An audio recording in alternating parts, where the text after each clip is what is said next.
Et bonjour à toutes, bonjour à tous. Nous sommes ravis de vous retrouver pour cette visioconférence sur la thématique du pilotage de la qualité au sein d'un organisme de formation. Cette thématique est centrale pour tout organisme qui souhaite tirer parti d'une démarche qualité, car elle repose sur un cycle d'amélioration continue. Nous prendrons le temps de réfléchir aux objectifs stratégiques, aux principes et méthodes applicables au sein de votre organisme. Comme pour les autres animations de la qualité, sur la qualité, vous commencez à être habitué et notre intervenant vous fera part d'exemples et de propositions que vous pourrez vous approprier selon vos spécificités, les spécificités de votre organisme. Cette visioconférence est à destination de tous les opérateurs de formation qui s'inscrivent dans la certification Calliope. Nous aborderons également le label Certif Région, sans obligation pour vous de vous y inscrire ou d'être déjà labellisé.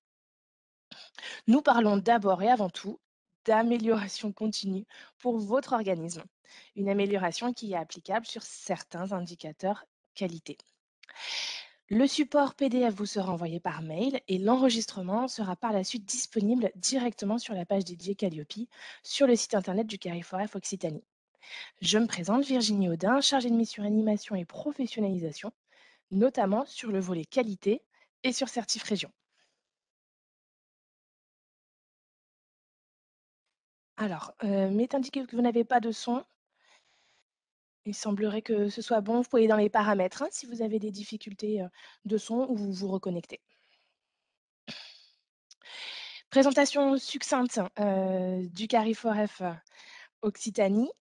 Nous sommes un centre d'animation de ressources et d'information, ainsi qu'un observatoire régional dans le champ de la formation et de l'emploi en région. Nous intervenons en appui des politiques emploi-formation de l'État, de la région, des partenaires sociaux.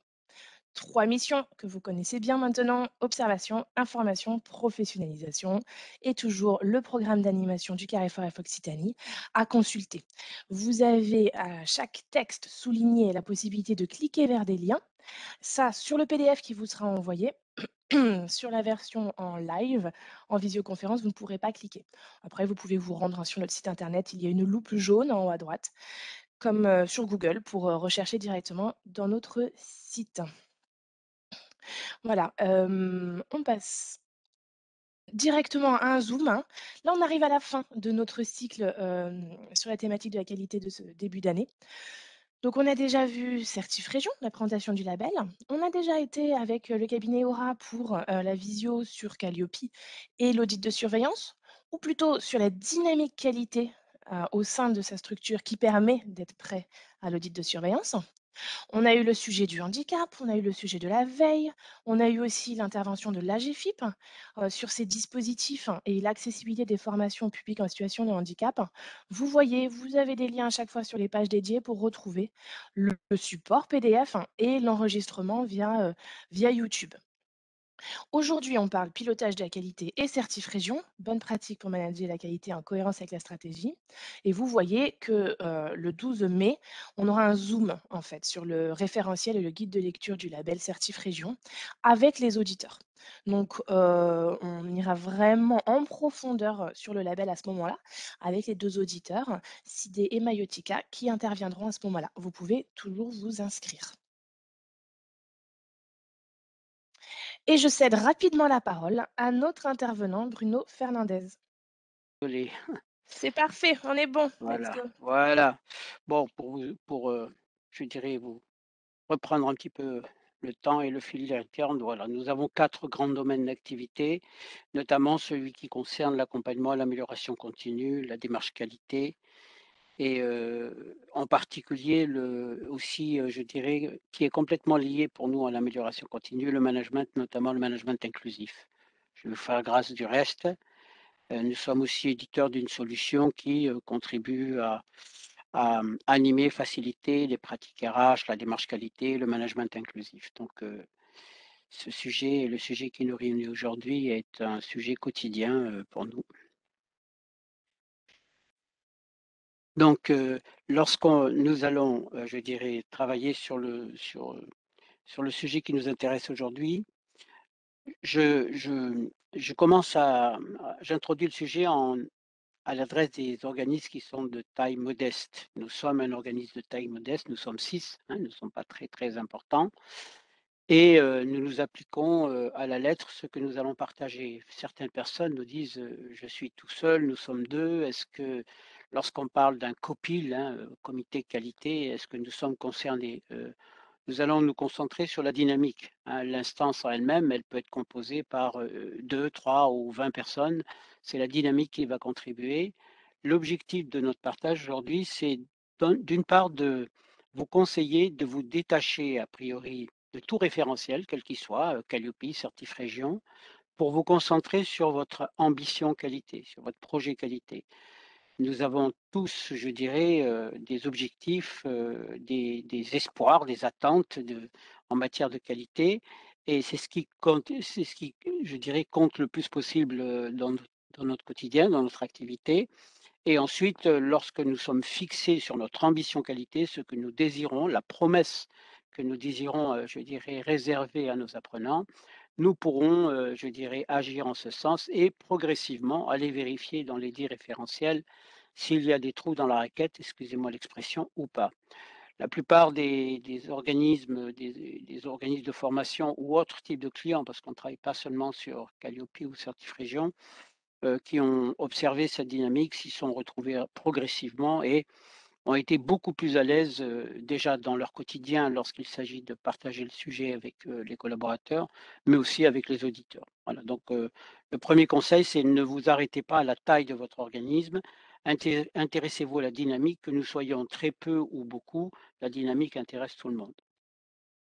Bien entendu, si vous avez des questions pendant le déroulement de ce qu'on va échanger, de notre exposé, n'hésitez pas à le signaler à Virginie. Moi, je suis prêt à faire, un petit break, pour répondre à des questions qui s'imposeraient, avant le moment qui est prévu pour cela. Donc le sommaire, c'est, vous l'avez, hein, puisque vous avez tous eu le programme, c'est on va travailler d'abord sur la notion de référent qualité. Alors le référent qualité, c'est souvent, je dirais, mal compris, mal considéré et la fonction est mal occupée. Il s'agit d'une fonction, d'un rouage. Souvent, le référent qualité exerce une autre activité dans les petits organismes. Dans certains organismes, il est, pleinement référent qualité. Alors, pour introduire le sujet, je vous propose, d'évoquer, ce que le référent qualité n'est pas. Autrement dit, si vous êtes vous-même référent qualité ou si vous avez un collègue qui est désigné référent qualité ou si vous désignez vous-même un référent qualité au sein de votre équipe, je dirais, faites en sorte qu'il ne soit pas considéré comme le responsable descendant de la qualité. Il y a des terminologies comme le responsable qualité, le chargé de la qualité. Souvent, quand c'est désigné comme ça, vous allez avoir une personne qui va se charger de l'essentiel de la gestion de la qualité. Et or, on va parler de dynamique qualité et pas de gestion de la qualité. Donc, ce n'est pas le responsable, il n'a pas à l'être responsable, il serait donc, je dirais, hyper responsabilisé et donc inefficace. Ce n'est pas un contrôleur de la qualité. Vous avez des référents qualité ou des responsables qualité qui ont mal compris leur rôle et qui sont, je dirais, dans la posture de contrôle. Forcément, ça n'incite pas les gens à contribuer à ce qu'ils veulent faire.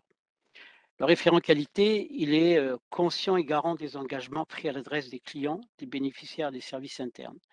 Il est collé à la stratégie. Voilà. Quels sont les engagements? Nous verrons un petit peu plus tard ce que ça veut dire. C'est quelqu'un qui est tout à fait capable de verbaliser au pied levé, les grands engagements de la structure en matière de qualité et je dirais, il est coacteur de la mise en œuvre de tout cela. Il est en accord avec les enjeux et les objectifs de l'organisme.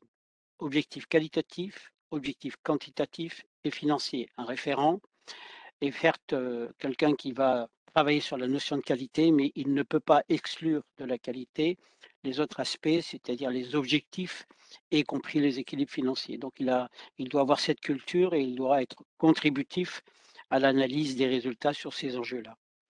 Il est respectueux des obligations réglementaires, hein, et puis, il et des obligations éthiques. Donc réglementaires, on peut avoir, je dirais, le code du travail qui s'adresse à nous, mais on a aussi, je dirais, les référentiels quels qu'ils soient. Là, pour la circonstance, c'est Qualiopi et Certif-Région et puis il est respectueux des obligations éthiques. C'est un accompagnateur, c'est un conseiller, c'est un fournisseur au service des collègues, hein. Donc, souvent, on le prend comme quelqu'un qui est là pour, s'occuper de la qualité, souvent considéré comme quelqu'un qui va contraindre, qui va exercer, obliger les gens à rentrer dans un cadre, alors que je dirais, il est là pour les aider à aboutir dans les projets qualité, quelle que soit, je dirais, la personne au sein de l'organisme et puis, je dirais, pour leur faciliter la tâche. C'est un animateur inclusif. Alors, le terme inclusif reviendra, plusieurs fois au sujet de notre échange.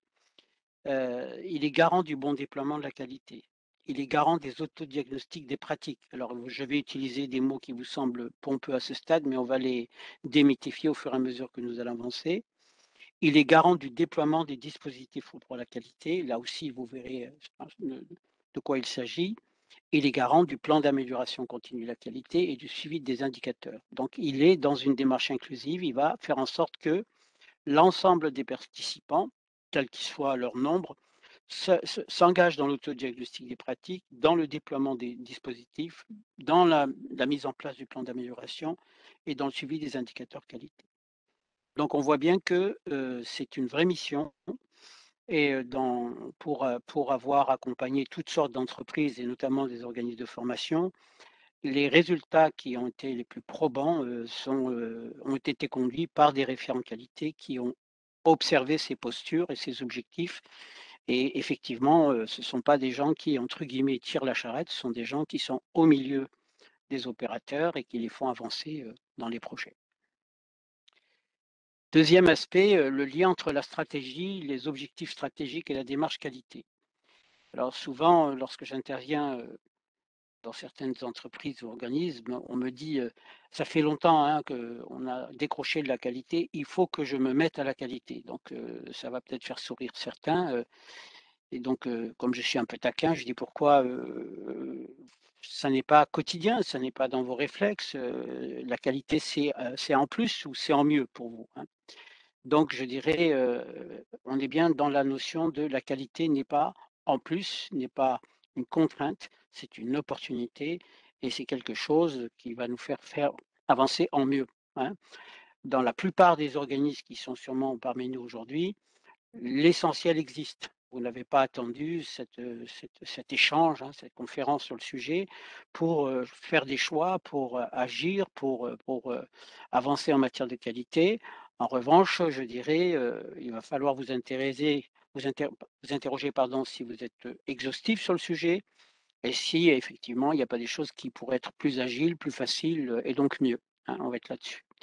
Donc lorsqu'on est sur, la notion de stratégie, n'importe quelle, entreprise, n'importe quelle, structure, n'importe quel organisme, est en devoir de se poser des questions, légitimes au sujet de la qualité. Voici quelques exemples pour les organismes de formation.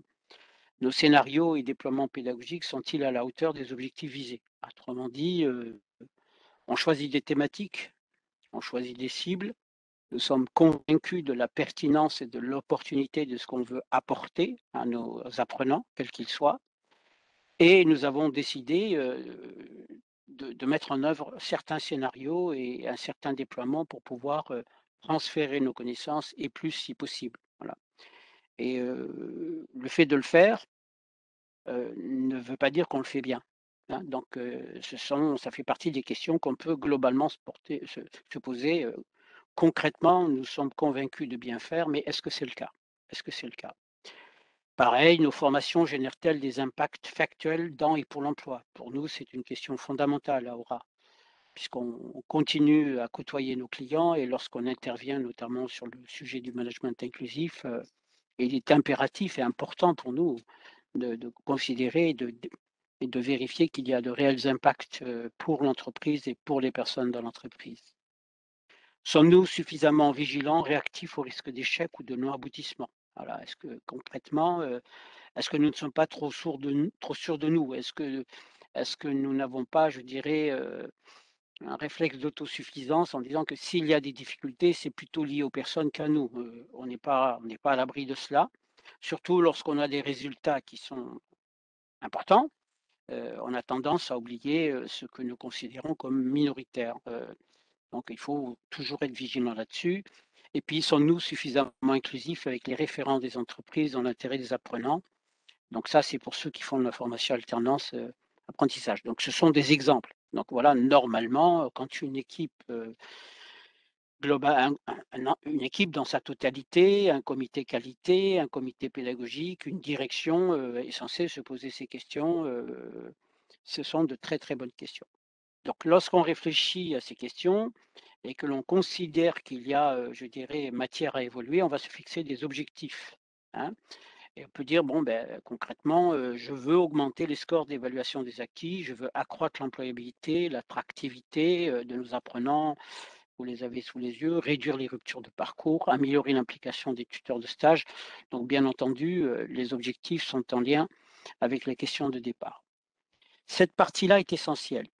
Cette partie-là est essentielle. Lorsque nous intervenons, dans une structure, quelle qu'elle soit, la première chose qui nous intéresse, c'est quelles sont les questions de l'instant? Quelles sont les questions, je dirais majeures, hein, fondamentales, que se pose la structure au sujet de son activité, au sujet, à court, moyen et long terme? Voilà, et à partir de là, comment, je dirais, est-ce que ces questions se retraduisent, en objectifs? Donc voilà. Donc ça, cet exercice, vous pouvez le faire très facilement et d'ailleurs, je conseille souvent à mes clients de rédiger un petit slide, un petit support de 2 3 slides illustrant ces aspects-là. Voilà. Qu'est-ce que nous voulons faire? Quelles sont les cibles que nous visons?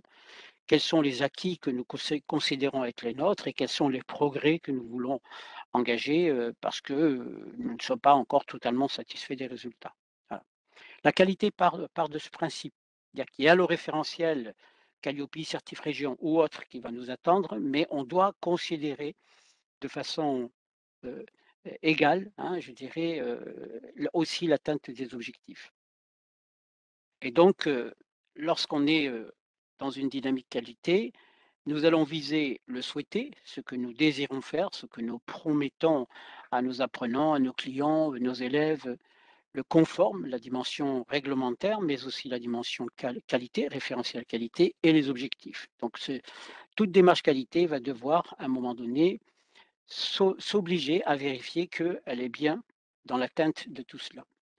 Pour cela, il nous faudra une évaluation objective de la réalité.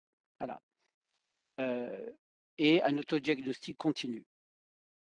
Ça m'est difficile de le faire, mais lorsque je travaille, je dirais, sur ce petit schéma, en structure, je cache le souhaité conformité, hein, je cache et puis, je demande à mes participants, «Il nous reste quoi comme vision?» et souvent les gens me disent: «La réalité» et si je ne considère que ma réalité, bah, forcément ça va devenir l'idéal. Voilà et donc il y a plus rien d'objectif puisque lorsque j'évalue la réalité avec la réalité, je ne vois pas d'écart et donc je n'ai pas l'intention ou le réflexe ou la volonté d'évoluer. Voilà donc la démarche, elle est ainsi. Donc la démarche qualité, elle va toujours amener une évaluation objective. Par un autodiagnostic continu, nous allons voir les choses, il faut le faire simple et démontrer que entre ce que nous avons déterminé sur le souhaité, sur le conforme et sur les objectifs, il y a des réponses qui nous permettent objectivement d'évaluer s'il y a des écarts.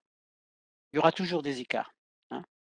À la perfection, nul n'est tenu. En revanche, lorsqu'il y a des écarts, nous sommes tenus de les connaître. Voilà, je ne vais pas aller plus loin. Nous sommes tenus de les connaître. Si à un moment donné, à un auditeur, on dit: «Bah, écoutez, sur cet aspect-là, nous sommes dans la conformité», parce que ça, je crois qu'il ça le chagrinerait que de savoir que nous ne le sommes pas. Nous avons tel objectif, nous ne sommes pas tout à fait satisfaits de ce que nous constatons aujourd'hui, mais nous travaillons et nous progressons. Je crois qu'il sera doublement satisfait du fait que la conformité sera là, mais aussi parce que l'organisme, va au-delà de la conformité et s'attache à un objectif de progression continue. À partir du moment où on a, je dirais, la vision des 2, nous allons pouvoir, mesurer des écarts, définir des axes de progrès et c'est de là que nous avons un pilotage inclusif de l'amélioration continue. J'espère que ça ne vous paraît pas compliqué parce que ça ne l'est pas. On peut, je dirais, en une demi-journée, déterminer, rappeler, hein, revenir sur nos ambitions, fondamentales pour l'apprenant. Qu'est-ce que nous voulons pour lui? Quels sont les impacts que nous désirons, pour lui dans son emploi, dans sa carrière? Nous pouvons aussi déterminer si nous voulons aller plus loin, je dirais nous fixer des objectifs, pour réduire les écarts s'il y en a ou aller au-delà de ce que nous faisons aujourd'hui, c'est aussi des objectifs. Et puis nous pourrons vérifier que, en faisant tout cela et vous le verrez, nous sommes dans la conformité. Si vous considérez, le référentiel Calliope et le référentiel Certif-Région, les 2 sont complètement logiques et légitimes. Il n'y a pas un critère, un indicateur qui ne va pas dans le sens de la valeur ajoutée pour l'organisme. On est aussi servi par le référentiel, mais aussi pour l'apprenant et puis pour toutes les parties prenantes, hein, les formateurs, si on utilise des formateurs externes, les financeurs, et tout cela. Donc voilà, en gros, vous avez, je dirais, la dynamique, de lien entre la stratégie et la démarche qualité et puis, ici, vous avez les fondamentaux de la démarche, d'amélioration continue. Alors comment, dans les faits, ça se traduit? Parce que on arrive facilement à comprendre comment on peut, je dirais, retraduire ça. Donc, juste pour là, on doit faire adhérer, là, on doit faire accepter. Un référent qualité, une direction, un manager parfois opérationnel, a du mal à faire adhérer, je dirais, au souhaité conforme et objectif. Il faut qu'il s'attache à faire en sorte que chacun de ses collaborateurs ou chacune des personnes impliquées dans la qualité démontre objectivement qu'elle trouve légitime les objectifs que l'on se soit fixés, légitime les ambitions de la structure pour l'apprenant et légitime le référentiel. Voilà. Souvent, il y a un problème. Le référentiel est considéré comme une contrainte et les gens n'adhèrent pas. Donc, il est impératif de faire adhérer les personnes. C'est très facile dans une démarche inclusive et il est impératif de leur faire accepter si, pour de vrai, on y est. Voilà. En gros, c'est où devons-nous aller et pour de vrai, sommes-nous là où nous le désirons. Là, je vais vous présenter, je dirais, la démarche qualité sous un angle qui est utilisé en ingénierie, mais qui, au-delà de l'aspect, technique que vous allez voir, offre une logique, très cohérente. Voilà, c'est pour ça qu'on suggère ça. Donc moi, ce que je vous propose, c'est de considérer le parcours de l'apprenant. Voilà, donc vous avez le parcours de l'apprenant, pour pouvoir permettre à l'apprenant d'aboutir dans son projet, dans le projet que vous formulez pour lui, vous réalisez des veilles, hein, de toutes sortes. On peut avoir des veilles, juridiques, des veilles économiques, des veilles emploi, des veilles marché et c'est ces veilles-là qui, impulsent chez vous des initiatives, des projets, de création de nouvelles formations ou d'adaptation continue de vos formations. Vous avez, même si c'est pas toujours, suffisamment formalisé et démontré, qu'on le veuille ou pas, une ingénierie pédagogique. Voilà, hein, pour ceux qui s'attachent à cela, vous faites évoluer votre ingénierie pédagogique au fur et à mesure que, celle-ci, vous renvoie soit des éléments de satisfaction, soit, des suggestions d'amélioration. Vous avez, qu'on le veuille ou pas, un processus d'information, d'accueil, de positionnement de vos apprenants, chez certains, c'est très formalisé, chez d'autres, c'est pas aussi bien formalisé, ça mérite d'être précisé, mais à un moment donné, pour que la personne vienne, participer à vos formations, il faut bien qu'elle ait eu une motivation, c'est cela.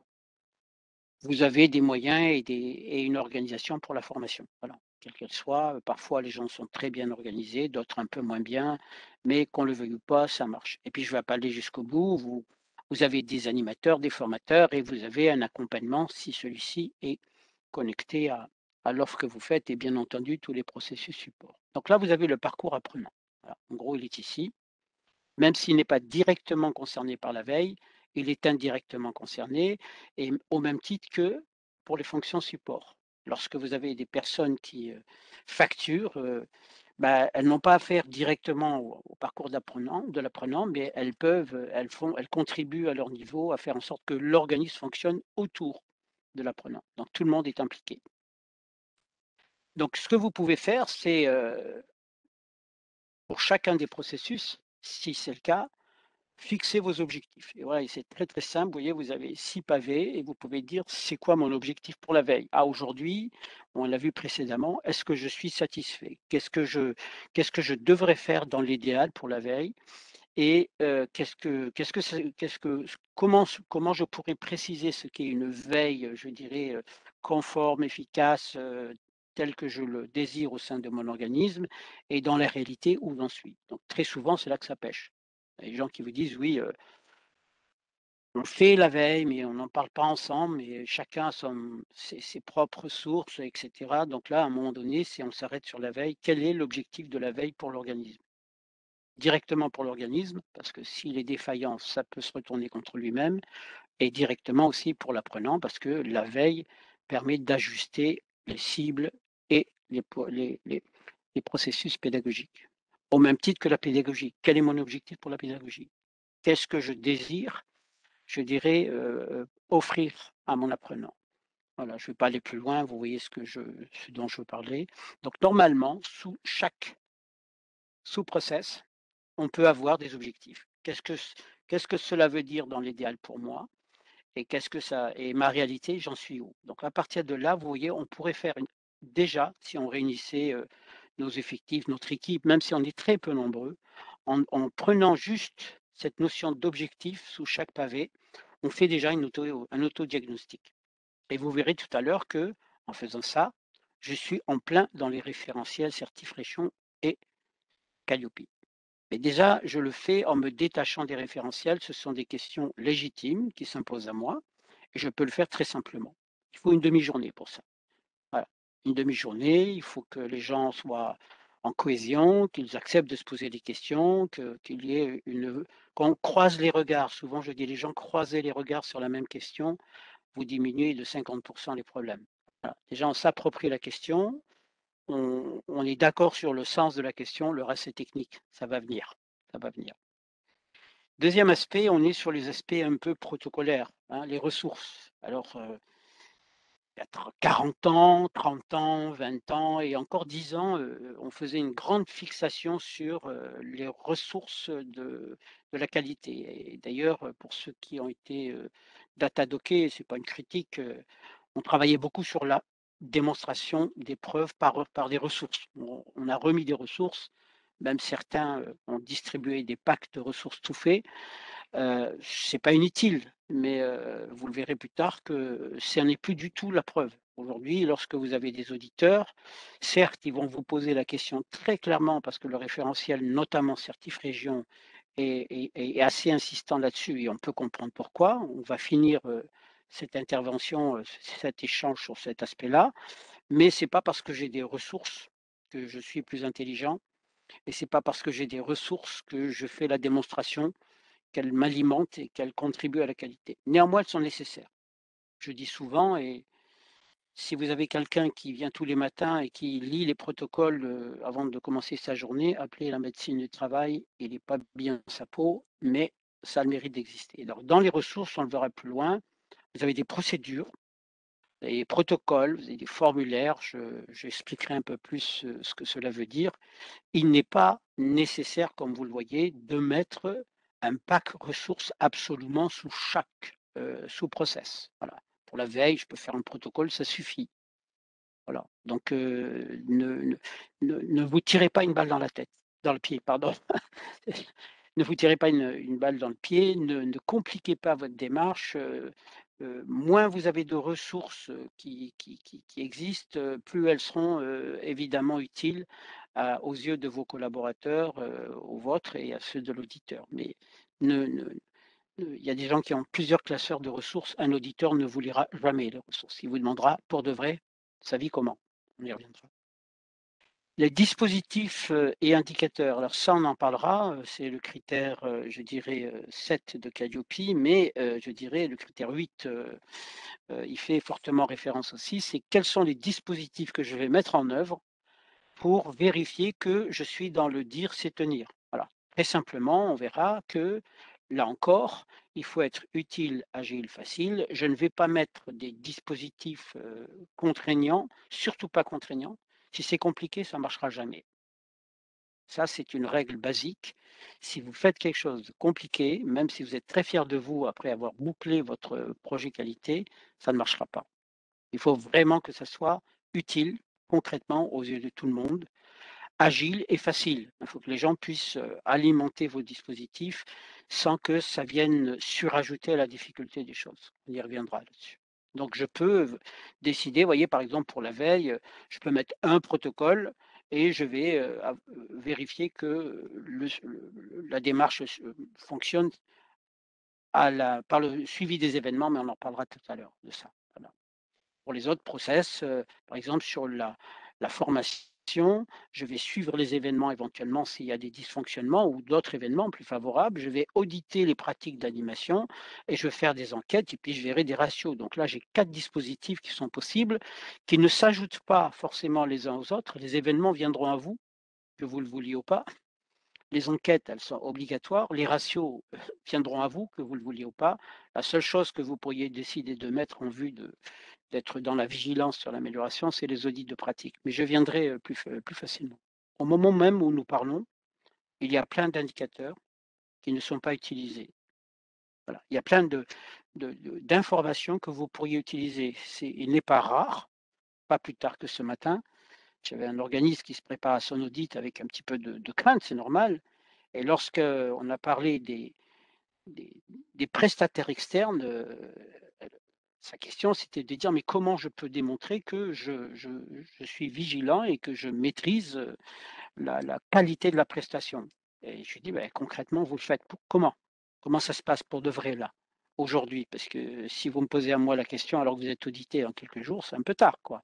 Est-ce que vous vous préoccupez de la chose?» «Ah ben, bien sûr». «Alors comment vous faites?» Vous voyez?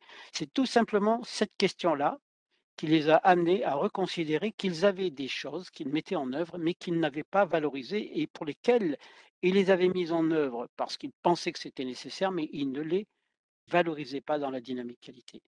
Et puis ces gens-là ont démontré qu'ils avaient un processus de recrutement qui était assez vigilant sur la capacité, qu'il veillait à ce que le prestataire externe intègre bien leurs ressources pédagogiques, pendant les 2 premières interventions, qu'il y avait un tiers qui venait auditer la pratique, l'aisance, la bonne utilisation du support et cetera. Donc, il faisait plein de choses, sauf qu'il me posait à moi la question: «Comment je vais pouvoir le prouver?» Ils avaient tout et bien entendu les enquêtes de satisfaction. Donc ça, on le verra là-dessus. Ensuite, après, quels sont mes engagements? Quelles ressources je vais mettre en œuvre? Quels sont les dispositifs que je peux mettre en place? Est-ce qu'il y a des référents?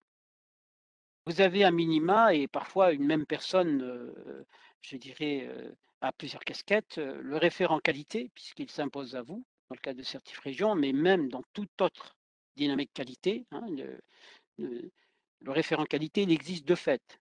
Qui porte le sens de la qualité, qui apporte la parole de la qualité, qui, je dirais, éveille les intérêts sur la qualité et non pas sur l'obligation de se coller à un référentiel. Il existe, hein.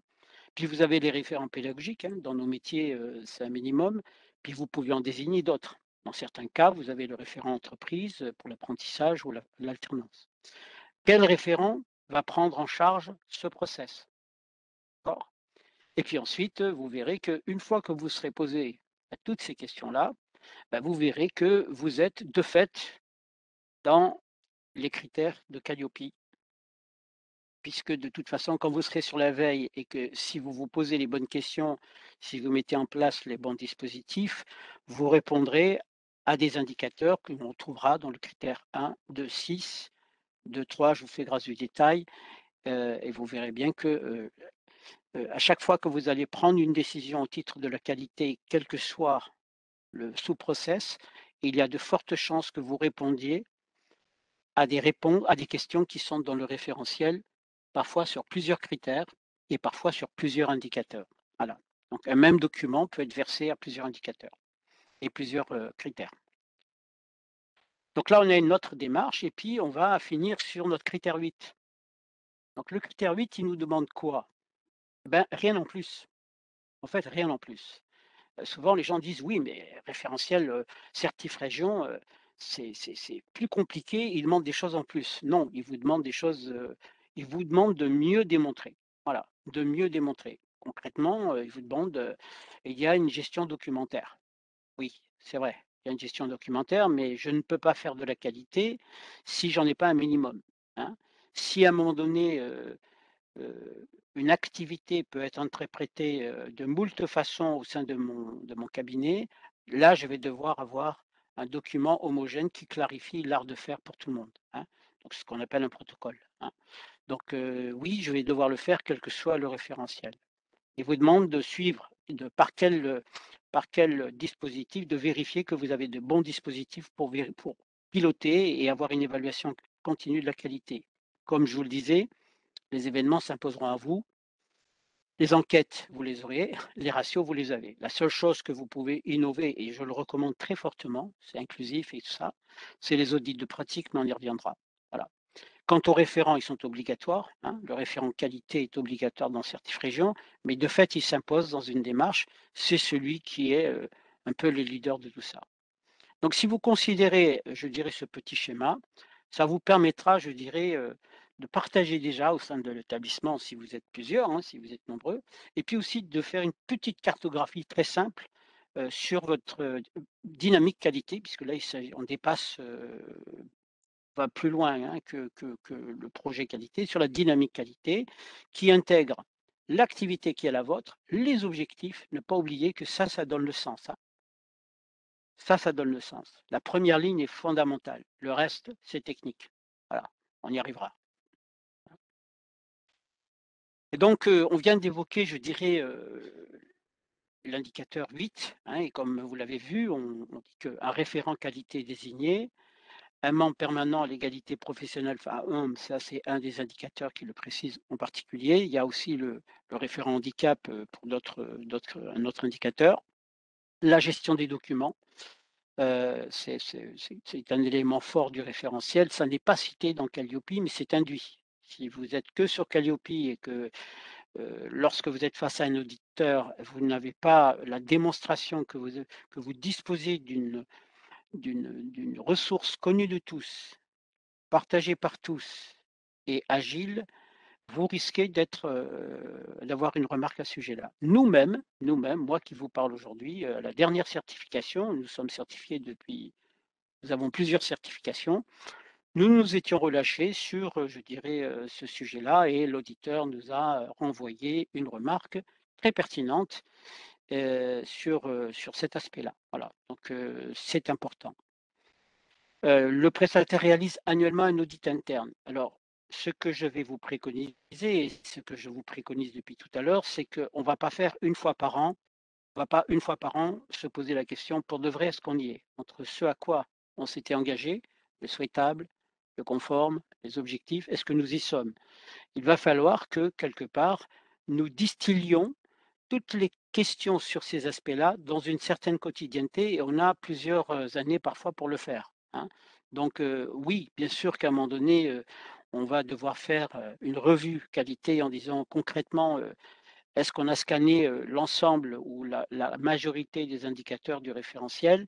Mais je pense qu'il faut oublier le simple fait de s'obliger à le faire une fois par an et de l'intégrer dans une certaine quotidienneté et obtenir les scores, les indicateurs de ce travail qui lui-même constituera un audit. Ça, j'en parlerai tout à l'heure.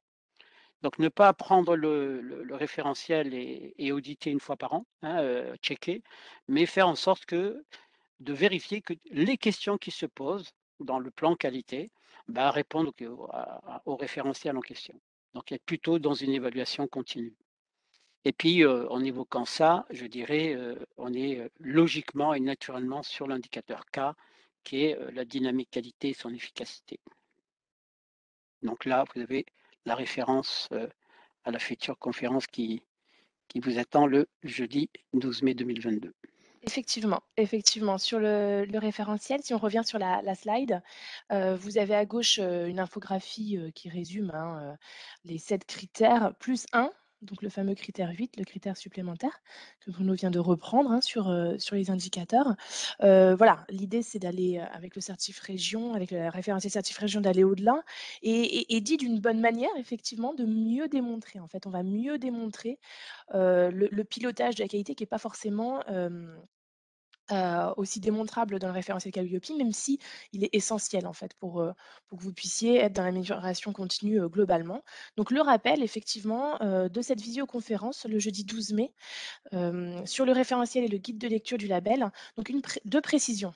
Une précision, ce seront, les auditeurs, Sidé et Mayotika qui interviendront directement avec la région, Marie-Béatrice Planche, donc où on pourra aller vraiment plus en profondeur sur les éléments de preuve, et cetera et la philosophie de ces indicateurs. Donc ouais, ont été mentionnés aussi les autres indicateurs concernant le handicap, par exemple.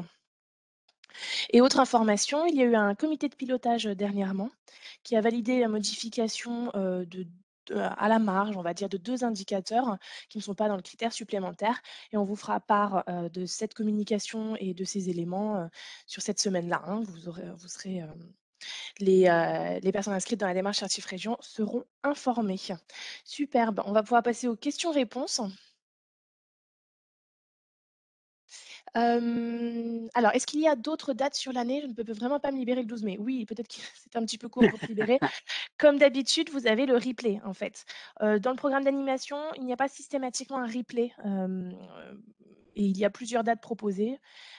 Pour les sujets de la qualité, vu l'importance, on est presque sur un replay, documentaire.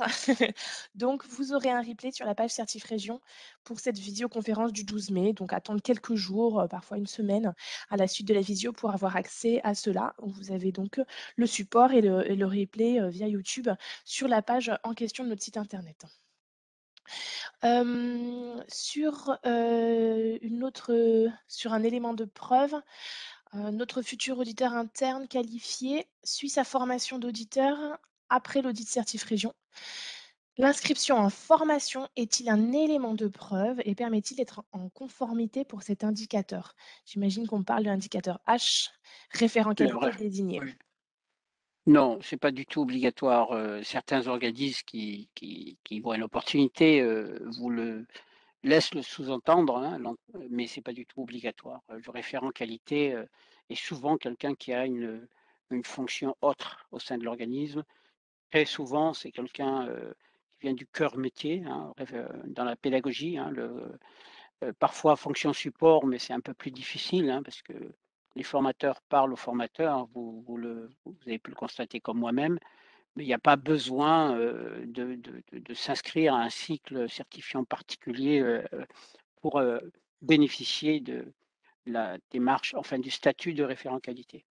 C'est Tout à comme les fait. ingénieurs, voilà, c'est comme Là, les on est sur, ingénieurs. la Voilà, désignation d'un référent qualité, voilà, le fait de faire un audit interne après, c'est particulièrement intéressant et vous c'est un élément de preuve supplémentaire. bien On sûr. va prendre une dernière question parce qu'on a déjà dépassé la moitié du temps et on a encore une seconde partie assez importante. La le Certif Région vient-elle, alors le label Certif Région vient-il en complément d'une certification Qualiopi?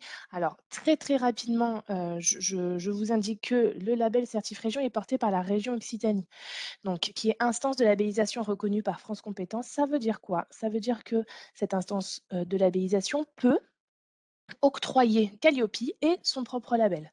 Donc les organismes qui font un audit initial, par exemple Certif Région, obtiennent le label Certif Région et la certification Qualiopi. Pour ceux qui ont déjà Qualiopi, ils peuvent faire un audit complémentaire pour être audités sur les 11 indicateurs supplémentaires.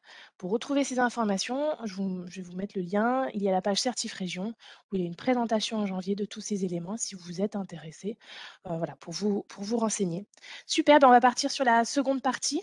Donc on a un petit peu moins de temps et on aura Oui, peut-être plus de questions parce que pour l'instant on n'a pas beaucoup de questions, vous semblez très clair. voilà. Désolé, hein, pour le cafouillage de départ, Virginie, mais bon, Bah, on c'était la prendra quelques technique. minutes supplémentaires à la fin pour les Voilà, questions, mais on très, arrivera très quand même bien. à boucler dans les temps, j'ai Mais confiance. Webex et moi, on n'est pas copains, hein. Je suis plutôt un absolutiste de Zoom, moi.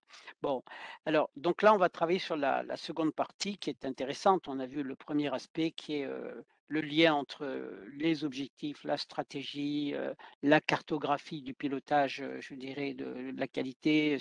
C'est, toute la dimension, projet qualité, stratégie et projet qualité. La deuxième question, c'est, bon, maintenant, pour de vrai, comment je vais impliquer mon équipe là-dedans? Et quand je dis mon équipe, c'est l'ensemble de mes collaborateurs. La qualité, se doit être inclusive. Toute démarche qualité, descendante ne fonctionne pas. Ne vous épuisez pas à ça, ça ne marchera pas. Voilà, je peux vous le dire, Je suis ingénieur à la base, si on pouvait, diriger les choses comme ça, je vous le dirais. Pas du tout. Il faut que ça soit inclusif. Donc on va parler de cet aspect-là. Donc, lorsqu'on s'engage dans la qualité, nous avons vu, qu'au départ, on va prendre des décisions, qu'est-ce que je vais faire? Qu'est-ce que j'ai décidé de faire? Comment je vais le faire vivre? Et qu'est-ce que je vais en retirer? Si à un moment donné, il y a une rupture entre ce que je décide de faire, je ne sais pas trop comment je vais le faire vivre et je ne sais pas ce que je vais en faire, c'est pas utile, hein. On a dit que ça doit être utile, agile, facile. Si c'est pas utile, vous verrez. Ne vous inquiétez pas, ça marchera pas et personne ne vous reprochera. Donc tout ce que je déclare faire doit avoir une utilité au regard des objectifs que je me suis fixés, mais aussi de la certification et de l'aspect réglementaire des choses. Donc par exemple, c'est pas la peine d'écrire des procédures et des protocoles sur tout, hein. Il y a des choses qui se passent de protocoles et de procédures. Les formulaires de suivi des événements, je peux prendre des décisions, je peux avoir des documents qualité, on le verra tout à l'heure ce que ça veut dire. Je peux avoir une traçabilité, enfin ça c'est ce que je vais mettre en place et pour ceux qui ont été, confrontés à Datadoc, c'était très, très important que de fournir une masse, un pack de ressources, pour démontrer que quelque part on avait décidé de faire. Très rarement il nous était posé la question de: «Comment vous avez décidé de le vivre?» Certains l'ont fait. J'ai été agréablement surpris. Certains ont dit: «J'ai vu ce document, mais pour de vrai, vous le faites vite comme ça. Vous le faites vivre, comment? Pardon». Et puis qu'est-ce que j'en retire? Donc là, lorsqu'on va travailler sur la démarche qui va suivre, l'implication, c'est ça, hein. Comment je vais faire vivre ma démarche qualité? Comment je vais déployer mes ressources dès lors qu'elles sont utiles, agiles, faciles? Comment je vais déployer mes dispositifs qualité pour pas qu'ils soient contraignants, qu'ils soient à la portée de tout le monde, d'accord? Quelle, dynamique de vigilance je vais avoir sur ma qualité? À qui va évaluer quoi? On va le voir. Comment je vais amener mes améliorations continues si je m'aperçois que ce que j'ai mis en œuvre ne porte pas ses fruits? Et comment je vais toujours aller plus loin dans ma démarche qualité pour, améliorer, l'impact de ce que je fais? Et voilà. Et qu'est-ce que j'en retire? Voilà. Concrètement, ça paraît logique, mais souvent, nous, lorsqu'on on intervient et on dit aux gens: «Mais vous avez mis ça en place, mais pourquoi vous l'avez mis?» «Ah ben, parce qu'on nous l'a conseillé». Je fais: «Bah, écoutez, c'est pas mal ça, mais on vous l'a conseillé, pourquoi? Qu'est-ce que ça vous apporte?» Ça, posez-vous la question. Posez-vous la question. On a vu tout à l'heure, quels sont les éléments de preuve, non pas en termes de ressources, mais en termes d'impact que je peux avoir sur mes sous-process? Comment je vais pouvoir démontrer que ça marche? Dire, c'est tenir. Et là, on est sur la partie, je dirais, dynamisation de la démarche qualité. S'il y a des choses qui ne sont pas utiles, virez-les, virez-les. Voilà. Alors les instances et les acteurs. Alors les tout petits organismes vont me dire: «Oui, mais ça c'est pour les gros». Alors parfois je suis tout seul, nous sommes 2, nous sommes 3, nous sommes 4, mais nous avons plusieurs casquettes. Donc parfois nous sommes, le copil et nous sommes garants de la question. Voilà. C'est, le copil ou le garant de la question qui va impulser la légitimité de la démarche qualité, qui va valider les dispositifs de suivi, qui va proposer les questions et qui va engager les revues de direction. Je prends par exemple, sommes-nous vigilants avec les apprenants qui sont très éloignés de l'emploi? Sommes-nous bienveillants avec les personnes qui sont orientées vers nous et qui sont dans des ruptures de parcours de vie? Pour certains, je suis admiratif, ils font ce métier. J'ai un client, qui fait ça, je serais incapable de faire le même métier que lui. Mais par contre, il se pose la question: «Est-ce que nous sommes vigilants? Est-ce que est-ce que nous ne sommes pas sélectifs à l'entrée pour avoir des gens qui ont le moins de problèmes possible?» Ils se sont posé la question parce qu'ils se sont aperçus qu'ils pouvaient dévier en ce sens. Voilà, donc vous voyez, ce sont des questions. Sommes-nous, je dirais, respectueux de la modélisation et de la scénarisation pédagogique que nous avons envisagée pour apporter au mieux, je dirais, la connaissance à nos apprenants? Donc ça, ce sont des questions qui ne doivent pas être plus détaillées que ça. Voilà, le garant, de la question, il posera ces questions qui seront en lien avec un ou plusieurs, registres, des référentiels en question. Les référents ou les managers sont dépositaires de la question. Voilà, concrètement, ils intègrent les questions.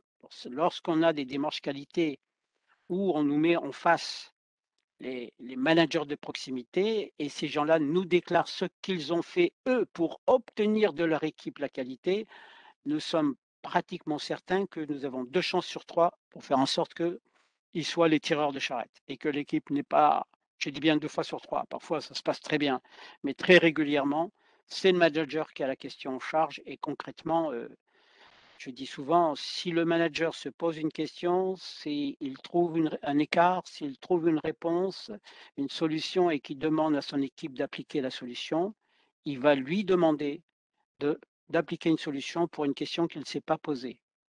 Voilà, vous retiendrez ça, puis ça vous permettra de scanner vos pratiques. Voilà. Si le manager propose des solutions à son équipe pour une question qu'elle ne s'est pas posée, ça ne va pas le faire. Ça va pas le faire. Et parfois, il est surpris en disant: «Mais j'ai tenté» et donc il peut, à un moment donné, être poussif, impulsif et ça aggrave les choses. Et donc c'est les professionnels qui partagent et traitent la question. La démarche inclusive, c'est ça. C'est il y a beaucoup de gens qui parlent du management participatif, j'ai rien contre, mais le manager est, prédominant dans le management participatif. Dans le management inclusif, le manager est garant, hein, il est le cadre, il canalise, il perd rien de sa responsabilité, mais il fait en sorte que la question se pose au bon endroit et par les personnes concernées. Voilà. Donc la démarche qualité ne peut, même si nous sommes peu nombreux, à un moment donné, quelle question je vais me poser et, et comment je vais me la poser et objectivement quelle réponse je vais avoir. Voilà. Là, on est sur les instances et les acteurs pour les organismes qui sont moyens. Pour les organismes de taille plus modeste, si vous désirez nous poser des questions particulières du fait que vous êtes de taille modeste, n'hésitez pas, je pense que Virginie ne verra aucun inconvénient au fait qu'on réponde à vos questions pour, comment je peux le faire alors que je n'ai pas forcément, l'envergure de mon point de vue. Alors excusez-moi, j'ai été un peu plus loin. Les dispositifs de pilotage participatif et inclusif de la qualité. Alors, c'est très important. On est sur, la troisième ligne du macro-process que vous avez vu tout à l'heure, hein. Il y avait les objectifs, les ressources et les dispositifs. En fait, c'est là-dessus qu'on pêche. La plupart des clients que nous accompagnons, parfois nous disent, «Nous avons, les questionnaires de satisfaction». Alors, c'est tout un sujet, les questionnaires de satisfaction, parce que parfois, on s'aperçoit que les 10 questionnaires de satisfaction n'évoquent pas l'ensemble des processus. Par exemple, je ne pose jamais la question à mon à mon apprenant en disant: «Au fait, lorsqu'on a communiqué avec toi, est-ce que ça a été simple? Est-ce qu'on a été clair? Est-ce qu'on a été efficace? Est-ce que tu as eu, des difficultés ou des mauvaises surprises?» On ne pose pas cette question. Tant Pourtant, c'est dans le référentiel, c'est dans les 2 référentiels, c'est important, hein. Donc parfois, le questionnaire de satisfaction, reflète un élément ou des éléments qui peuvent apporter une idée sur notre efficacité. Je dis bien une idée sur notre efficacité, mais pas tout, mais pas tout. Donc on peut, dans certains cas, soit on décide de poser clairement la question sur ce sujet dans le questionnaire. Certains disent: «Oui, mais ça va faire beaucoup de questions et on a déjà du mal à les faire répondre». Je dis: «Ben, si tu veux pas poser la question à ton apprenant, tu trouves un autre moyen pour vérifier que, en matière d'information, tu es bon», hein. C'est ce qu'on disait tout à l'heure. Donc on va aller sur les dispositifs. Soit c'est l'évaluation des pratiques grâce à l'audit interne qui va favoriser l'amélioration continue, le suivi des événements sentinelles, on va en parler, les enquêtes et consultations internes et externes, je viens d'en parler, et le plan d'amélioration continue. Voici les dispositifs de pilotage. Autre chose, la temporalité. Alors je vais aller très vite là-dessus, mais c'est extrêmement important.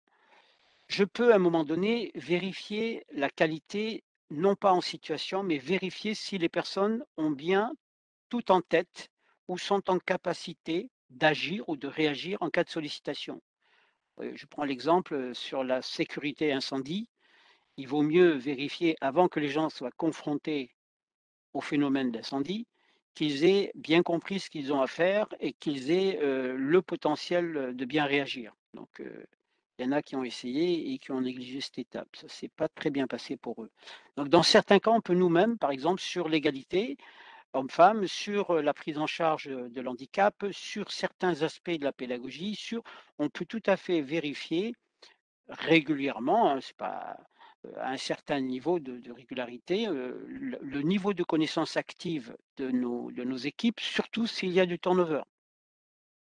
Surtout s'il y a du turnover. Donc, ce sont des questionnaires de vérification des connaissances actives. Nous le pratiquons pour nous.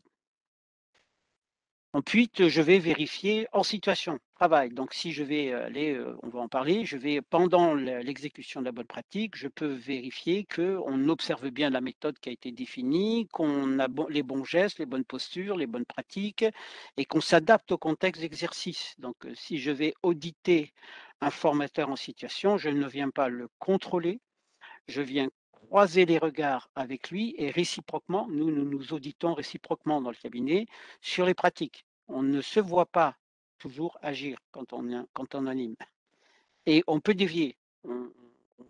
En général, lorsqu'on nous confie une mission, c'est que nous sommes capables de la prendre en charge et de la maîtriser, mais il n'est pas rare que l'on puisse se détacher petit à petit du scénario pédagogique parce qu'on va vers des facilitations et cetera et donc on peut dévier, voire dans certains cas être un peu trop strictement dans le scénario et nous figer sur une situation et ne pas être capable de s'adapter. Donc là, on a des éléments d'évaluation, je prends que l'animation, mais c'est valable pour d'autres choses.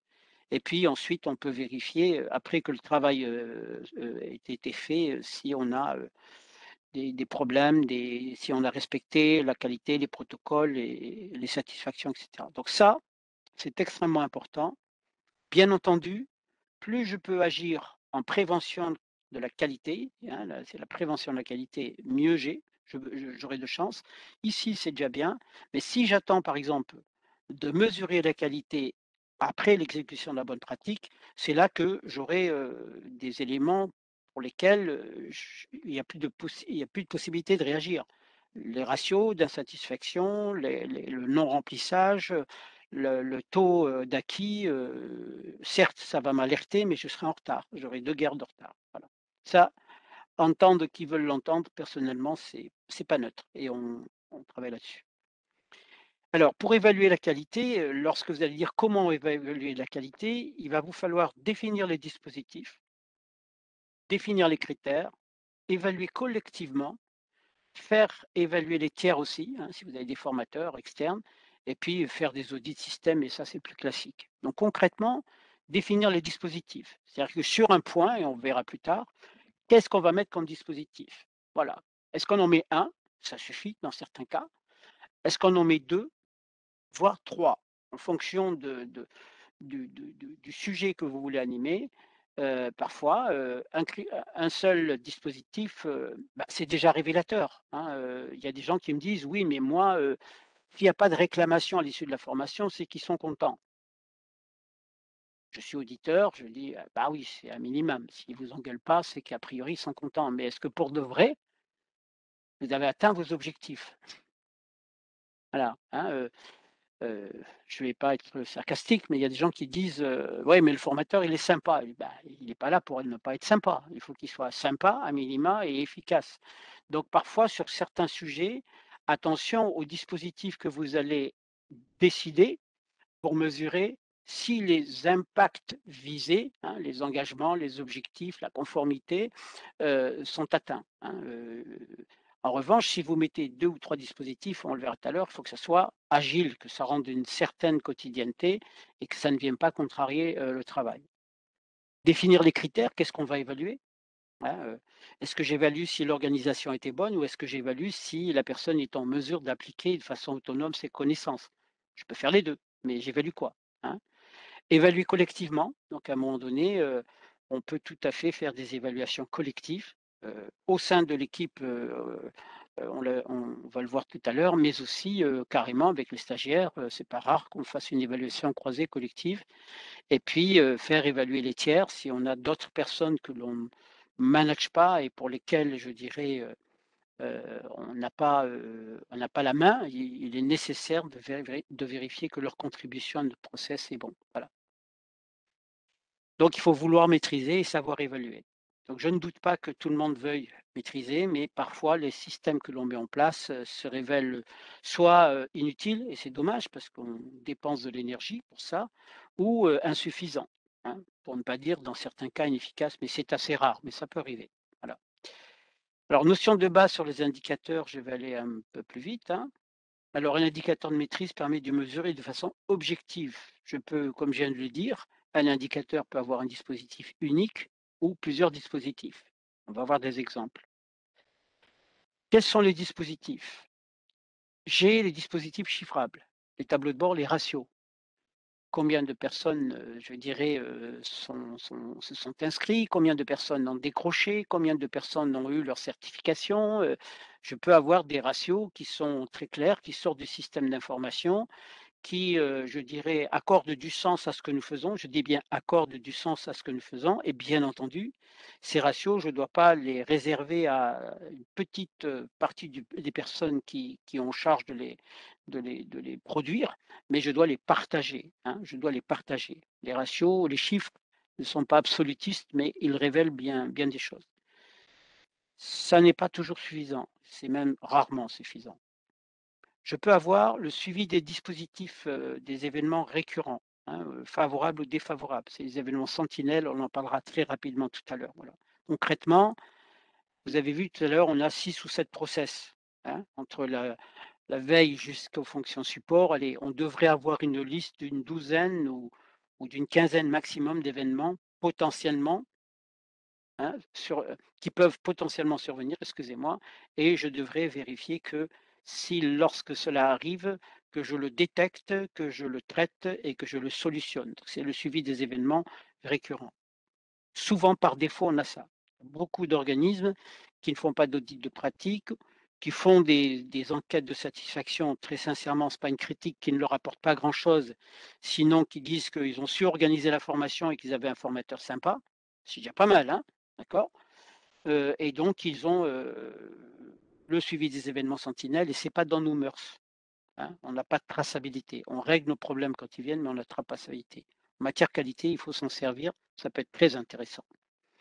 Et puis les dispositifs de contrôle continu, les enquêtes de satisfaction, l'évaluation des bonnes pratiques, on va y venir, l'évaluation des connaissances actives, on l'a vu tout à l'heure, les audits externes. Je peux mandater un tiers qui va venir auditer mon process. On y a pensé et on y pense encore. Ça va peut-être le faire, ça.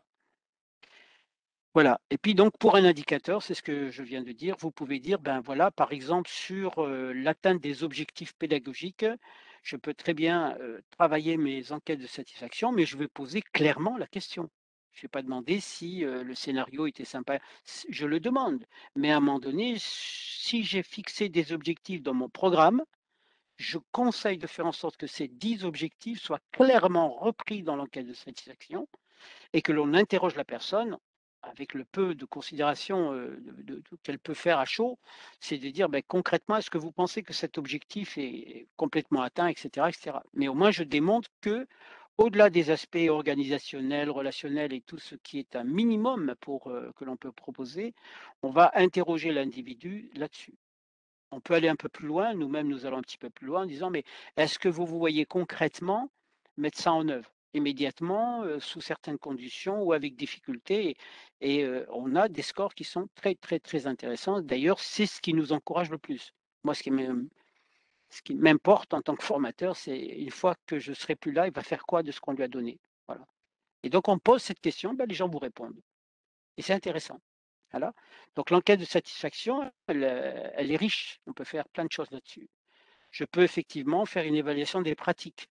Par exemple, vous allez avoir un exemple d'audit de l'animateur en situation.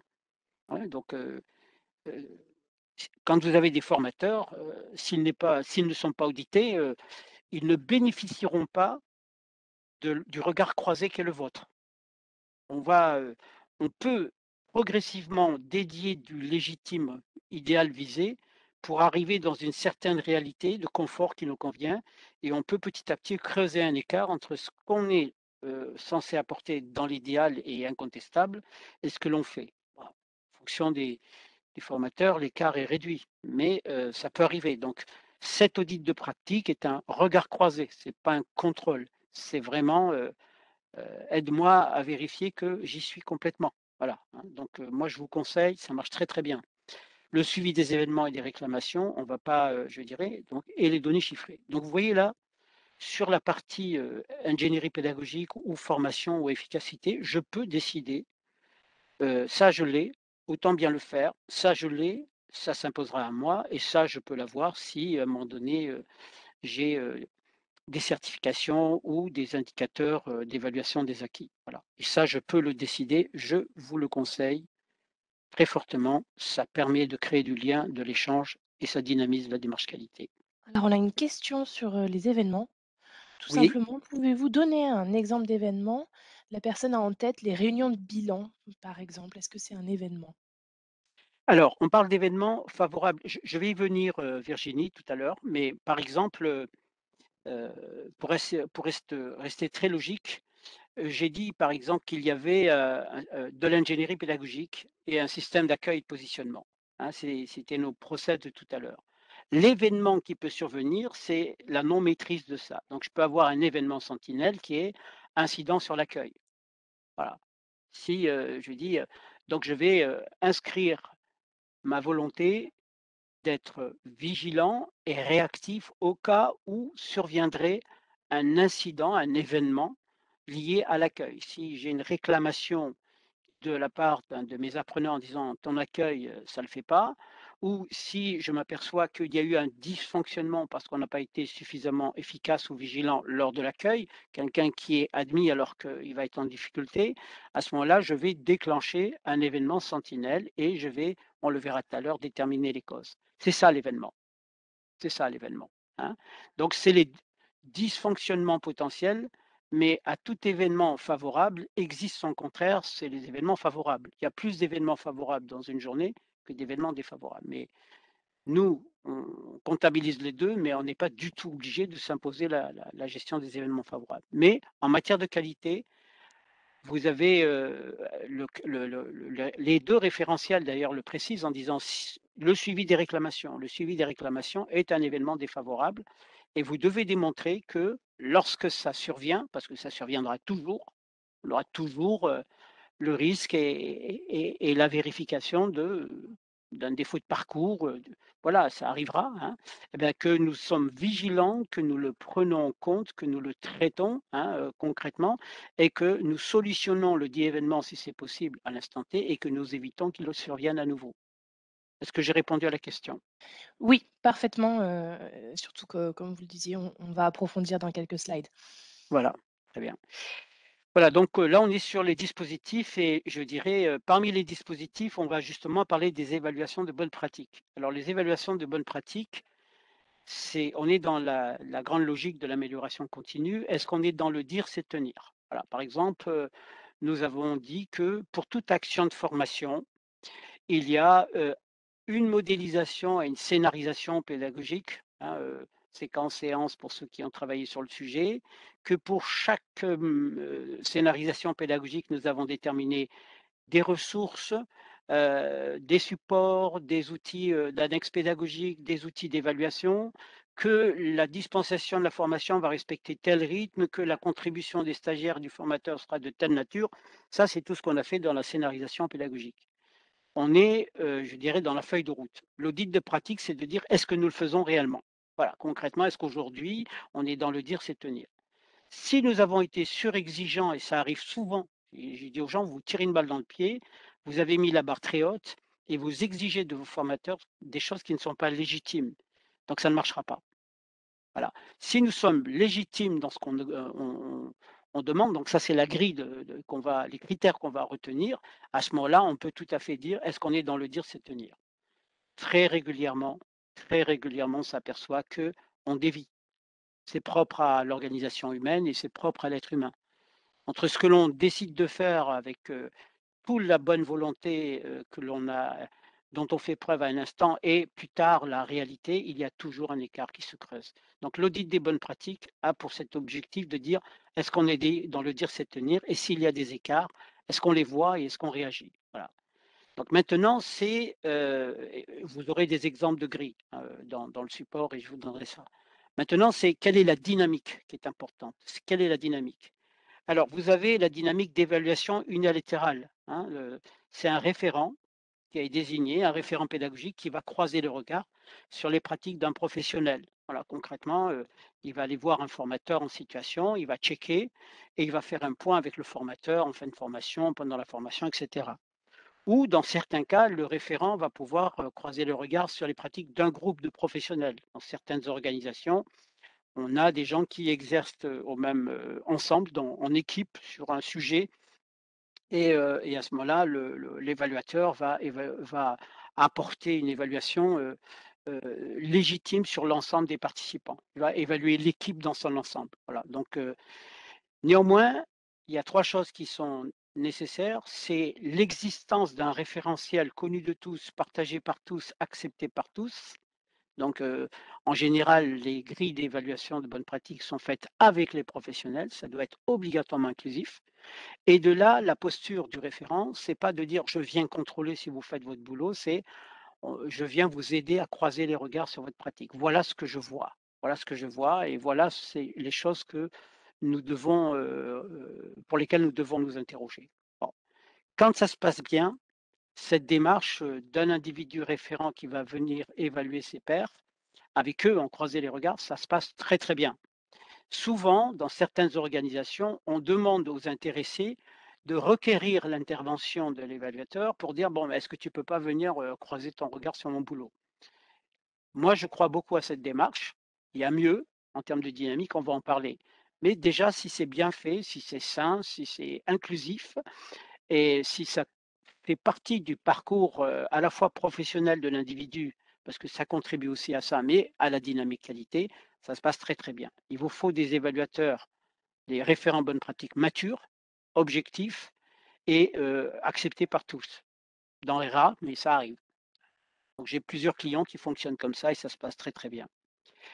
Et bien entendu, il faut que cette évaluation apporte un score, hein, c'est très simple, c'est, sur ce critère, combien de personnes sont estimées au niveau de la maîtrise optimale, combien de voilà, on a des scores. Tout ce que l'on évalue doit être scoré et ça ne démontrera que on s'est posé la question, on a posé la question et on a mesuré la réponse. Je suis certain que vous le faites déjà sur bien des sujets. On a d'autres, c'est l'évaluation collective à laquelle je suis plus favorable. Donc vous allez avoir, des groupes, à un moment donné, par exemple, si vous avez une équipe de pédagogues, c'est de dire: «Bon concrètement, nous nous sommes engagés à faire un tour de table, dans le but d'avoir une vision un peu plus personnelle des attentes de la formation, parce qu'on n'a pas eu accès aux stagiaires avant pour leur demander ce qu'ils attendaient eux-mêmes de la formation. C'est la boîte qui les a amenés là. Est-ce qu'on le fait? Et est-ce qu'on le fait bien? Et qu'est-ce qu'on en retire?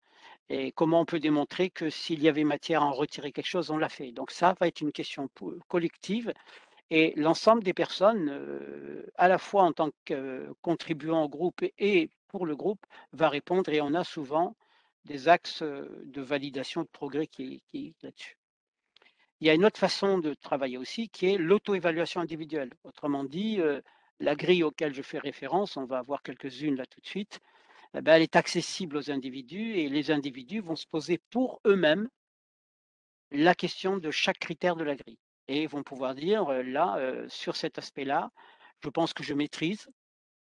Je pense que je suis en cours de maîtrise, je voudrais mieux expérimenter. C'est ça l'évaluation. C'est pas est-ce que je suis bon, est-ce que je suis mauvais, est-ce que hein? C'est vraiment, est-ce que je suis dans ma zone de confort? Parce que si c'est pas le cas, il peut et il doit le dire et on doit l'accompagner et on peut l'accompagner. Je dis bien, il peut le dire, il doit le dire et on doit l'accompagner et on peut l'accompagner. Voilà, donc c'est ça l'évaluation des bonnes pratiques. Je crois beaucoup à cette auto-évaluation, elle marche très bien. Elle marche très, très bien quand elle est acceptée, quand elle est bien dynamisée et on est dans la démarche inclusive. Et bien entendu, ceci va nous donner des scores. Voilà, donc vous pouvez poser la question pour tous les process, pour les gens qui sont à l'administratif, pour les gens qui sont à l'accueil, ils ont un sacré boulot, hein, ceux de l'accueil, hein, une sacrée responsabilité, pour les conseillers, pour les formateurs et en général, lorsque, vous leur faites accepter ça et que vous êtes soit en démarche, collective, ça crée du lien, hein. Il se passe des jolies choses, hein, dans les groupes de bonnes pratiques, hein. Il y a l'échange des pratiques, le partage des pratiques, le transfert des pratiques. J'ai pas assez de temps pour en parler, mais au-delà de la qualité, c'est vraiment de l'amélioration continue, c'est du transfert d'expérience, du transfert de compétences, je suis un absolutiste de la démarche et l'auto-évaluation est combinée. Nous, on fait souvent les 2, hein, on propose les 2. Voilà. Donc là, vous avez un exemple, de grille de bonnes pratiques, Par exemple, voilà, c'est de la gestion administrative, sur la conformité contractuelle. Donc, on va prendre, un thème de la formation et on va dire: «L'examen du programme de formation comporte l'ensemble des données obligatoires». Donc ça, c'est des critères qui ont été faits par les personnes qui ont dit: «OK, nous devons nous habituer, nous évaluer régulièrement». Donc une fois, tous les 6 mois, ils prennent un échantillonnage de dossiers, par exemple, ils sortent les dossiers et ils scannent et ils répondent à ces questions. Voilà.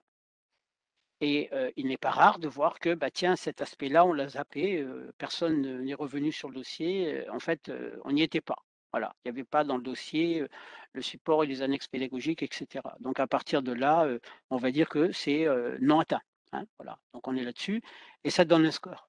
Donc là, vous avez, 3, grandes, blocs, la conformité contractuelle, convention de formation et les éléments de preuve de la formation. Voilà. Donc et vous voyez cette grille pour moi, elle est bien, mais elle est déjà un peu chargée. Vous pouvez tout à fait, vous limiter à 2 critères par bloc. Ça suffit très, très bien. Il y a pas besoin de se compliquer la vie. Autre, grille de bonne pratique, ça c'est le formateur en situation. Vous voyez? Voilà, donc là, il y a 5 choses qui vont être évaluées. Alors je peux arriver, dans une situation de formation où j'étais pas là à l'accueil, donc je ne vais pas évaluer. Je ne peux pas évaluer quelque chose auquel j'ai pas participé, donc je mets non évaluable. Pour l'instant, c'est pas grave. Mais là, si je suis là au moment de l'accueil, je peux faire l'accueil, je m'en vais.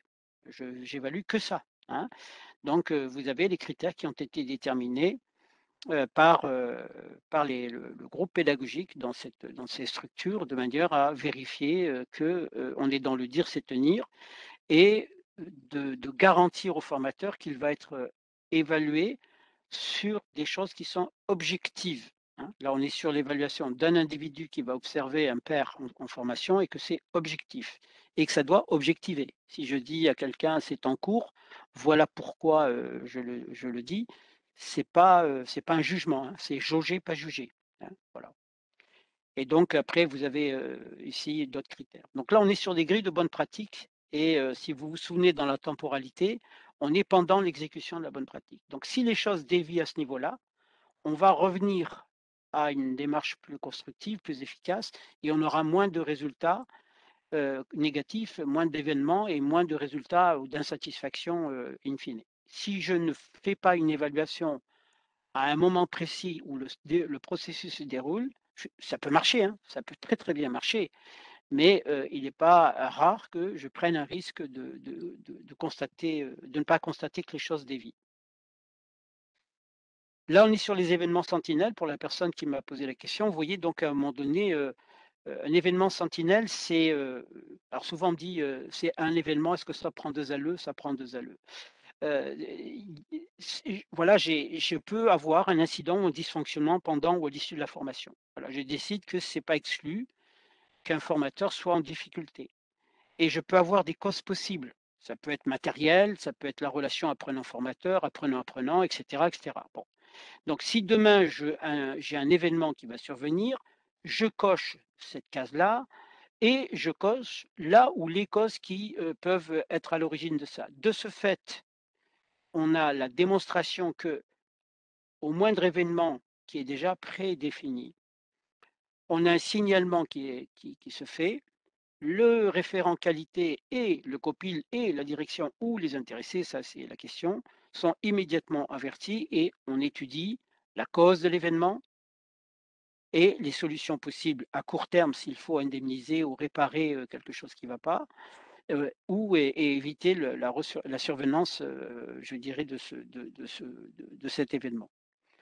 On peut aussi avoir une insatisfaction stagiaire. Donc, là, vous voyez l'intérêt, c'est qu'on n'a pas 150 000 événements. On va avoir une quinzaine d'événements ici, mais on peut avoir autant de causes possibles. Ça, c'est pas visible. Quand le formateur va déclarer, l'événement, il va déclarer un incident et il va mettre dans un commentaire, ce qui s'est passé et généralement le référent qualité va un petit peu codifier la cause. Voilà. Là, pareil, le stagiaire, peut ne pas avoir apprécié, la formation, les conditions de l'organisation, le formateur, ça arrive, hein, des choses comme ça et à ce moment-là excusez-moi, désolé. Et à ce moment-là, je dirais, le formateur ou le référent pédagogique: «Ah mince, je vis ma table vibre et ça» voilà, désolé, hein. et le formateur va, je dirais, signaler l'événement, motiver l'événement, par un texte très simple, hein, utile, agile, facile, et c'est le référent qui va prendre l'événement et qui va passer du signalement à l'enregistrement et qui va lui le commenter et engager l'analyse des causes et des solutions possibles. Vous le faites, actuellement vous le faites, messieurs, dames. Quand quelque chose ne se passe pas, comme vous l'entendez, bah, vous prenez en considération l'événement, là peut-être pas comme ça, l'incident, la non-conformité, quelle que soit votre, sémantique, et puis vous essayez de voir ce qui s'est passé et de faire en sorte que ça ne survienne plus. Voilà. Donc vous le faites. Là, il faut être un peu plus, je dirais, traceur, un peu plus dans la démonstration.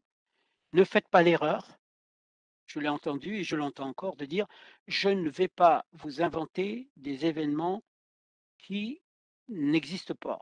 Ça, si vous dites ça à un auditeur, je peux vous garantir que ça va pas le faire sourire. Il sait pertinemment que toute organisation a ses faiblesses et que lorsqu'une organisation dit: «T'inquiète pas Bébert, champion du monde», c'est là où il va tendre l'oreille. Voilà. Nous avons, dans notre organisme des résultats dont je suis fier et c'est pas lié qu'à moi, c'est à l'équipe, à tout ce qui a été fait pendant 20 ans, mais nous sommes parfois surpris, déçus parce qu'on se relâche et bam, il y a des choses qui se passent qu'on n'aurait pas voulu voir survenir. On le trace, hein. On s'engueule, gentiment, on n'est pas content, mais on fait le taf, on le trace et on démontre qu'on en a pris conscience et on le fait. Parmi les dispositifs que l'on vient d'évoquer, je vais venir sur les enquêtes là tout de suite, la gestion des événements sentinelles et le dispositif par dépit.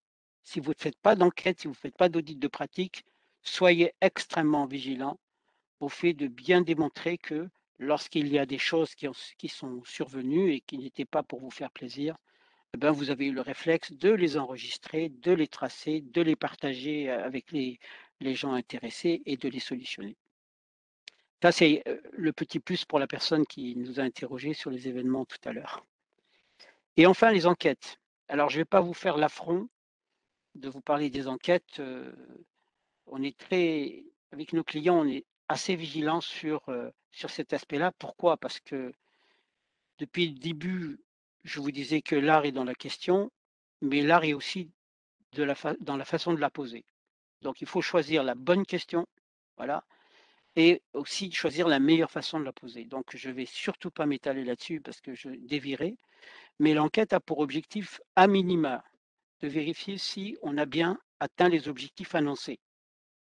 Donc, dans un programme, dans un support pédagogique, vous avez des objectifs qui sont déclinés et vous devez, à minima, vérifier vous-même, par vous-même, pour vous-même, que vous les avez bien atteints et aussi vérifier que la personne vous renvoie la même chose, hein. Souvent, il faut comparer ce que je pense de ce que je fais et ce qu'il pense de ce que je fais, hein, quand il, c'est mon bénéficiaire ou mon client ou autre. Voilà. Quand vous posez la question à l'apprenant en disant: «Est-ce qu'on a atteint nos objectifs?» Souvent il a du mal parce qu'il n'a pas raisonné en objectif premier, mais il vous répondra toujours. Les effets immédiats de la formation. Donc les effets immédiats de la formation, heu, pour ma part, c'est les travaux en groupe, hein. Quand on fait une évaluation des acquis, de type quiz, c'est bien. Il n'y a pas énormément d'organismes qui le font, mais il y en a qui le font parce qu'ils n'ont pas le choix ou parce qu'ils ont décidé de le faire. On est sur les acquis, on est sur les objectifs éventuellement. Les effets immédiats de la formation, c'est qu'est-ce que l'individu fait de ce qu'on lui a appris? Est-ce que concrètement, entre la connaissance qu'on a partagée, parce que c'est la seule chose qu'on est capable de faire en formation, du moins quand elles sont courtes, et est-ce qu'il les retraduit immédiatement dans le cadre de TP, de travaux de groupe, etc. Moi, c'est extrêmement important, c'est un des éléments de mesure de les capacités. Les impacts en situation professionnelle, lorsque vous avez de l'alternance, des apprentis ou lorsque vous suivez à froid les résultats de votre formation, c'est important. Il y a souvent une confusion entre les acquis, hein, la connaissance est acquise, les effets immédiats, la connaissance a été retraduite déjà pendant la formation dans des cas de travaux pratiques, de travaux individuels, d'études de cas et les impacts en situation professionnelle. Vos questionnaires doivent être ambitieux. Chacun fait comme il veut, mais normalement dans l'idéal. Et puis, bien sûr, on va interroger, est-ce qu'on est correct en information, correct en organisation? C'est un minimum. Voilà. On pourrait dire plein de choses, mais sur ce sujet, on pourrait même j'aurais bien voulu avoir un jour un échange ouvert là-dessus, mais on n'a pas le temps. Mais ça vous parle parce que vous le faites déjà tous, j'en doute pas une seconde. Revoyez ça, hein, et essayez de mesurer vos outils de questionnement et de voir si quelque part, si vous avez l'opportunité de pouvoir approfondir un de ces registres d'évaluation, faites-le pour vous-même déjà, pour vos apprenants, mais pour l'auditeur, il en sera ravi. Voilà, donc on Peut-être avant de oui, passer à l'étape suivante, il y a encore 2 petites questions sur les oui, événements, sentinelles. oui. Alors les 2 questions. Quelle méthode pour que le signalement se fasse, hein? La fiche incident fonctionne rarement. Ça, c'est plutôt une, une remarque et d'un autre côté, hem, quid, dans un gros organisme de formation, enfin qui plutôt dans un gros organisme de formation pour recueillir les événements sentinelles? Bon, c'est une excellente question. Alors après, ça dépend de l'équipement que vous avez, hein. Si vous êtes, doté d'un outil, approprié, en général, la réticence à signaler un événement, elle est liée à deux appréhensions. La première, c'est de passer pour une balance, excusez-moi le terme un peu, heu, facile, mais c'est celui-là, et la deuxième parce que ça me fait faire de la paperasse et ça me complique la vie. Donc, dans certaines organisations dotées d'un outil digital, c'est 3 clics, hein. Il ne faut pas que ça soit plus loin. Voilà, je signale. Alors, il y a une différence entre le signalement qui vient du terrain, d'accord? C'est l'individu ou le groupe d'individus, j'y viendrai, et la décision de dire: «Ce signalement est effectivement un événement», hein. Par exemple, dans certains EHPAD, on dit: «Agression des familles», la personne m'a regardé de travers, mais elle a rien dit. Donc la personne va dire: «Ben, je me sens agressé, il m'a regardé de travers». Le référent, qualité, et qualité de vie au travail va dire: «Bon, ça va, ça il t'a pas agressé, quoi». Donc on va pas comptabiliser ce signalement dans la catégorie des événements. Alors on peut en garder, une trace, mais c'est pas ça. Donc c'est très important que de faire ça. Ne ne pas c'est pour ça que vous avez une grille bien précise des événements sentinelles, de manière à ce que vous n'ayez pas une espèce de machine à déclarer tout et n'importe quoi qui sera ingérable et qui créera de la frustration parce que les gens auront l'impression de faire leur taf, de signaler des choses et ils n'ont aucun retour. Très important. Donc maintenant, qui signale? Dans certaines organisations, le principe même de signaler n'est pas accepté. C'est un problème de maturité. On n'a pas compris que si l'on était vigilant sur les événements dont on sait qu'ils vont survenir et si on n'avait pas une lecture sur la récurrence, eh ben, on pourrait se priver d'une vision de la qualité. Il faut continuer à travailler là-dessus. Il faut que vos équipes soient convaincues de ça. Il faut que vos équipes soient convaincues de ça. On peut le faire et on doit le faire. Voilà. À partir de là, on est dans jauger, pas juger. Donc on sait très bien, c'est pour ça qu'on dit aux gens: «Nous ne sommes pas à l'abri d'avoir un stagiaire qui décroche, nous ne sommes pas à l'abri d'avoir un positionnement qu'on a surestimé ou sous-estimé, nous ne sommes pas à l'abri de, et donc il faut que nous soyons vigilants parce que si ça survient et que nous n'y faisons pas attention, demain, nous allons pouvoir dire: «Nous avons le droit à une douzaine de départs, nous avons le droit à 8 départs», et petit à petit, la réalité va nous rattraper et l'idéal qui est zéro départ, zéro décrochage sera oublié. Voilà, je n'ai pas trop le temps, mais j'ai je suis intervenu dans une usine, dans le nord de la France où les gens m'ont dit: «Mais cette année, on n'a que 28 tonnes de déchets». Je me suis adressé au directeur de production, je lui ai dit: «Mais c'était quoi, le maximum autorisé?» Il m'a dit: «Le maximum autorisé, c'est zéro». Donc cette organisation s'était petit à petit habituée au fait que, bah, 28 tonnes, c'était pas si mal que ça, sachant qu'ils étaient bien au-delà avant, ce qui pouvait se comprendre. Donc la gestion des événements contribue à alerter, et parfois lorsque vous avez une croissance d'une courbe d'événements récurrent, c'est la récurrence qui fait, bouger la croissance, ou un infléchissement de la courbe, c'est un vrai outil de vérification de la qualité en marche. Voilà. Alors qui déclare? Normalement l'individu. En son âme et conscience, il est acteur de la qualité.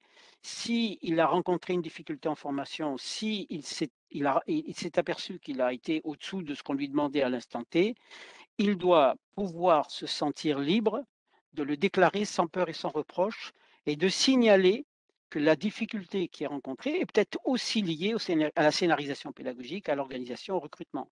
Ne pas être dans le déni, hein, ne pas fourguer mais il doit le faire. Ça, c'est un premier point. Dans certaines organisations, on a, je dirais, on conseille aux référents pédagogiques et ou aux managers de proximité de poser clairement la question à leur équipe. De le faire une fois par semaine en disant: «Bon, est-ce qu'on a eu des casseroles cette semaine?» Ça marche très bien. Ça marche très bien, pourquoi? Parce qu'on est dans la dynamique collective, hein, où généralement on ne se ment pas dans le collectif.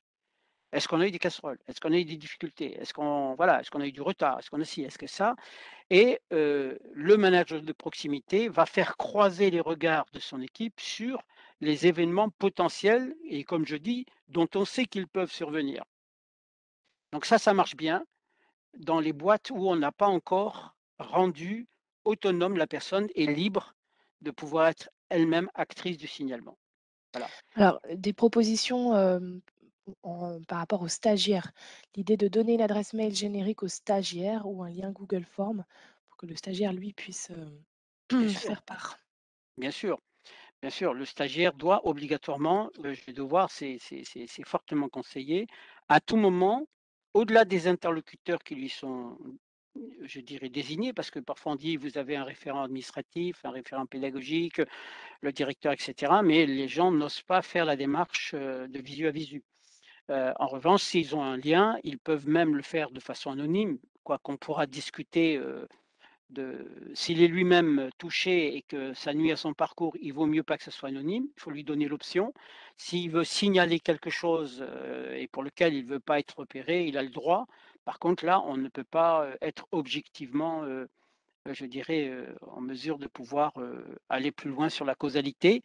En revanche, il y a récurrence, les amis, là, il y a pas de secret. Si vous avez 10 anonymes qui vous disent la même chose, là, il faut s'interroger. Donc Je pour pense les qu'on a fait le oui, tour sur les questions, si vous voulez, aller très sur bien. la dernière partie. Alors on est sur la dernière partie, on est sur la gestion documentaire, alors là, on va pas être prétentieux, mais la gestion documentaire, on a dit utile, agile, facile. Donc moins vous en avez, mieux c'est. Il vaut mieux en avoir pas beaucoup, mais intelligible, intelligente et utilisée, qu'une masse de gestion documentaire qui n'impressionne plus personne. J'ai encore des clients qui ont 3, 4 classeurs sur le bureau, je n'en ouvre jamais un. D'abord parce que je suis feignant à la base, donc j'ai pas envie de les lire, mais je voudrais qu'ils me les désignent dans leur quotidienneté et c'est de là qu'on leur demande de les faire vivre, hein, de les faire démontrer que s'ils font par exemple un audit de bonne pratique et qu'ils évoquent un sujet précis sur la bonne pratique pédagogique ou un outil pédagogique, qu'ils puissent, à partir de cette grille, accéder à la dite ressource pour démontrer que ça vit concrètement. Voilà, c'est les petits conseils que je vous donne.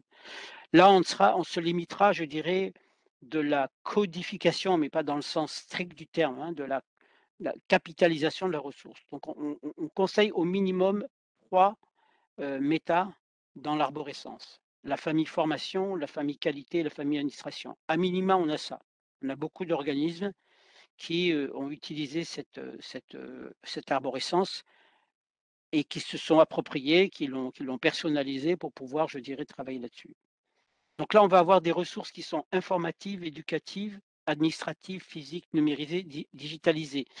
I il faut rester là-dessus. Quel est l'objectif? C'est information, c'est éducatif, c'est le support, c'est l'annexe pédagogique, c'est l'évaluation des acquis administratifs et dans les formats multiples. Il y a des confusions parfois entre la ressource numérisée et la ressource digitalisée. Donc, c'est pas très grave, mais dans certaines organisations, ça pose problème. Numérisé, j'ai fait du zéro papier.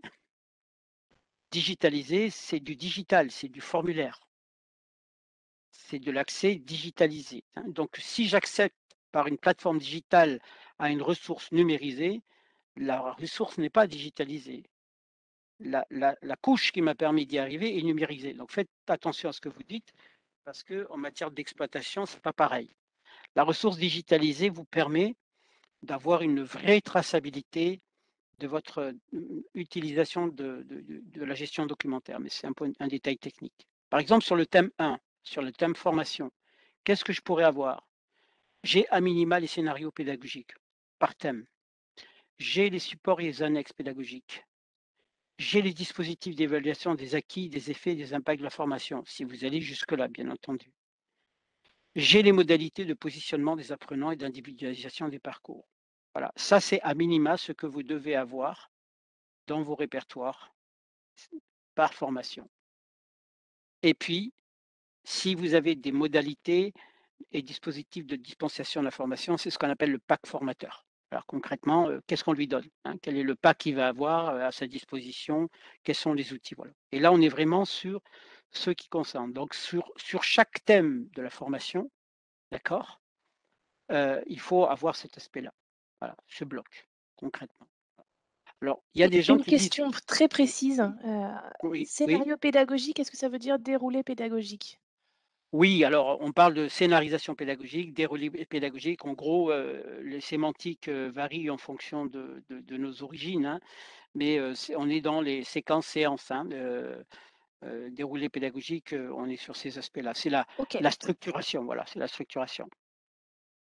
J'ai répondu à la question, Virginie? Oui. C'est bon? Voilà. Donc sur le deuxième, sur la qualité, on va avoir, je dirais, ce qu'on appelle les procédures, les formulaires, les modes opératoires. Donc la procédure, c'est un document très, très simple. Faites-le très simple. Ce qui est compliqué, c'est de rester simple. Si vous avez une procédure qui fait plus d'une page et demie, ça commence à être compliqué. Donc il y a des méthodes très synthétiques pour faire des procédures qui sont universellement, utilisables, donc essayez de les trouver. Donc je vais avoir des procédures, là, par exemple, sur l'ingénierie pédagogique, il en faut une. Concrètement, à partir de quel moment on décide d'un thème et à partir de quel moment on vérifie que ce que l'on a décidé de faire porte ses fruits. C'est ce que je conseille. Vous dans un organisme de formation, les grandes étapes de comment on part de l'idée de formation jusqu'à la vérification que l'idée était bonne. L'organisation de la formation, en général, c'est assez procéduré, mais autant le faire. Le recrutement des formateurs, hein, c'est important, de le faire, mais on n'a pas besoin d'avoir 150. Nous, on en a 5, pas plus. Voilà, on en a 5.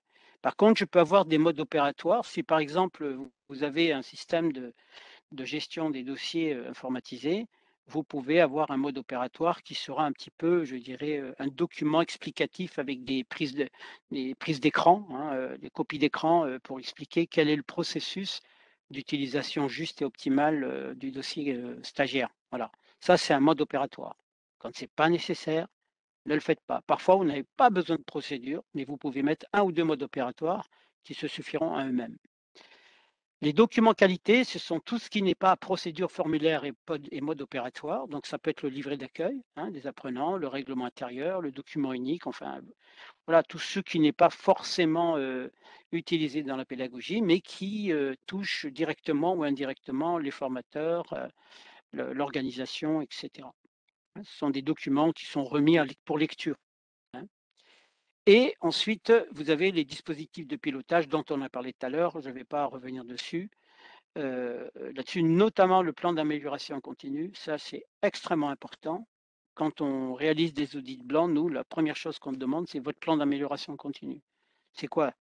Bah, ce que vous étiez engagé de faire il y a 6 mois, 1 an, 2 ans et aujourd'hui, est-ce que vous savez, où vous en êtes? C'est une des démonstrations, importantes, du fait que la communauté et puis l'administration, je vous apprends rien, vous les avez là. Donc 3 grands, blocs, hein, 3 grands méta-répertoires et dans chaque répertoire, je dirais des sous-blocs. Donc là, on a les dossiers apprenants, les financements, les comptabilités. Certains mettent ça dans le même dossier, hein. Dans le dossier apprenant, je peux avoir tout ça plus, ça, aucun souci. Vous faites mais grosso modo, lorsque vous allez devoir évoluer dans votre, ressource qualité parce que lorsque vous êtes face à un auditeur, et qu'il vous fait référence aux éléments de preuve, on a bien dit que vous devez décrire pourquoi vous êtes là, qu'est-ce que vous voulez faire, comment vous vous engagez à le faire, comment vous vérifiez que vous le faites bien, mais à un moment donné, il va vous demander des éléments de preuve.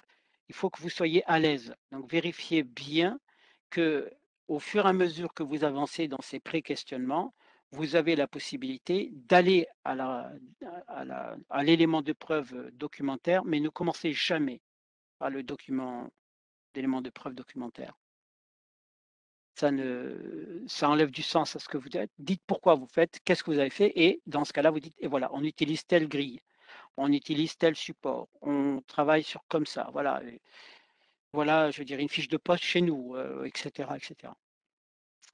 Voilà messieurs, dames, je ne sais pas si j'ai voilà et puis derrière, là, c'est là-dessus, hein, je vous disais tout à l'heure que nous avions été un petit peu retoqués par notre, auditeur sympathique mais très efficace, c'était sur l'actualisation des versions. C'est-à-dire qu'on avait, omis sur certains documents de rappeler, quelle était la date de la version. Il n'y avait pas de date. Donc il disait, si vous utilisez ce document et qu'il n'y a pas de date d'actualisation ou de création, vous pouvez utiliser un document obsolète, même si c'est impossible chez nous parce qu'on a un système, digital de gestion de la documentation.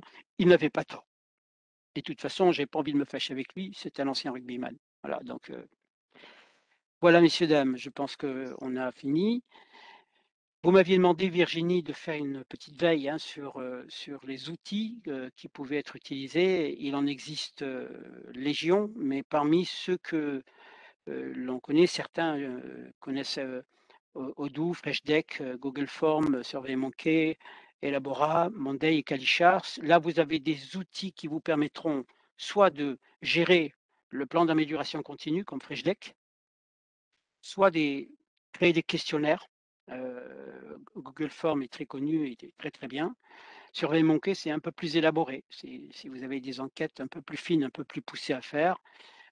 Puis vous avez, d'autres outils qui sont, en mesure de pouvoir gérer des événements, gérer la qualité, voilà. Est-ce que vous avez des questions sur, ce dernier aspect? Alors oui, il y a des questions peut-être sur les slides d'avant, hein, on n'est pas sur les outils. Lés Lesquels? Alors, alors, on en a plusieurs, hein, donc on va les faire une par une. Super. La première, «Bonjour, nous avons une fiche de positionnement par formation et non pas par module de formation. La question est, sommes-nous non conformes?» Ah! Bon déjà vous en avez une, c'est pas mal. Alors le positionnement, il est pluriel. Si à un moment donné, je prépare, mon apprenant à suivre un parcours de formation, certifiant, il est évident qu'il y a un référentiel. Si le dit référentiel présuppose un positionnement, il va falloir que ce positionnement fasse référence aux thématiques du référentiel. Ça peut paraître basique, je mais c'est le minimum. Voilà. Si à un moment donné, vous avez dans votre positionnement, c'est est-ce que l'individu a eu telle expérience? On est sur le parcours de l'individu et que la mesure de l'expérience va vous permettre d'envisager un déploiement ou une animation plus personnalisée de la formation, vous êtes libre. C'est votre référentiel. Il n'y a pas de non-conformité. Il n'y a pas de non-conformité. Alors, je positionne l'individu sur chaque thématique. Par exemple, est-ce qu'il a les bases en maths? Il y en a qui ont essayé, ben, je leur souhaite de s'amuser. Ou est-ce que l'individu a été, je dirais, responsable comptable et qu'il a été familiarisé à l'usage de tableaux de bord basiques ou élaborés? Je peux poser cette question-là sur l'expérience et non pas sur la connaissance qu'il a acquise en lui-même. Donc, votre outil de positionnement est celui qui vous semble le plus probant pour pouvoir effectivement personnaliser au mieux la dynamique formation qui va s'en suivre ou d'évaluer les prérequis. Parfois, un positionnement a pour objectif de vérifier si l'apprenant ne va pas s'ennuyer. Ça m'est arrivé une fois ça, d'avoir, un sujet et le positionnement n'avait pas fonctionné et je me suis retrouvé avec quelqu'un qui faisait le même boulot que moi. Alors il est resté, il a pris plein de notes, mais à la fin il m'a dit: «Bon, ça a été intéressant, mais bon, je dis: «Beh, de fait, hein, c'est OK». Ça m'est arrivé une fois, donc la personne s'est ennuyée, hein. Enfin, elle a fait son boulot, mais elle n'est pas partie enrichie de nouvelles connaissances et l'inverse aussi, c'est qu'on nous a mis parfois des gens qui étaient prédestinés à exercer une fonction, sauf qu'on nous avait déclaré qu'ils l'exerçaient, donc on est parti, à partir d'une perception potentielle d'un début de commencement d'expérience qui n'était pas le cas. Donc le positionnement a pour objectif d'éviter les inscriptions non fondées, hein, dans les deux sens, hein, de prendre conscience ou de prendre acte de l'expérience de l'individu et donc de ce fait des connaissances qu'il a acquises parce que sinon il n'aurait pas eu cette expérience, ou alors d'aller checker sur un référentiel de connaissances l'avis de la personne et son appréciation sur son niveau de maîtrise. Donc, il n'y a pas de non-conformité, sinon, si vous êtes dans un référentiel de certification et que le prépositionnement est exigé, à ce moment-là, vous êtes obligé de caler votre prépositionnement au dit référentiel. En dehors de ça, Mmh. vos formations, vous êtes libre. Faites ce Mmh. qui vous semble le mieux. Très bien.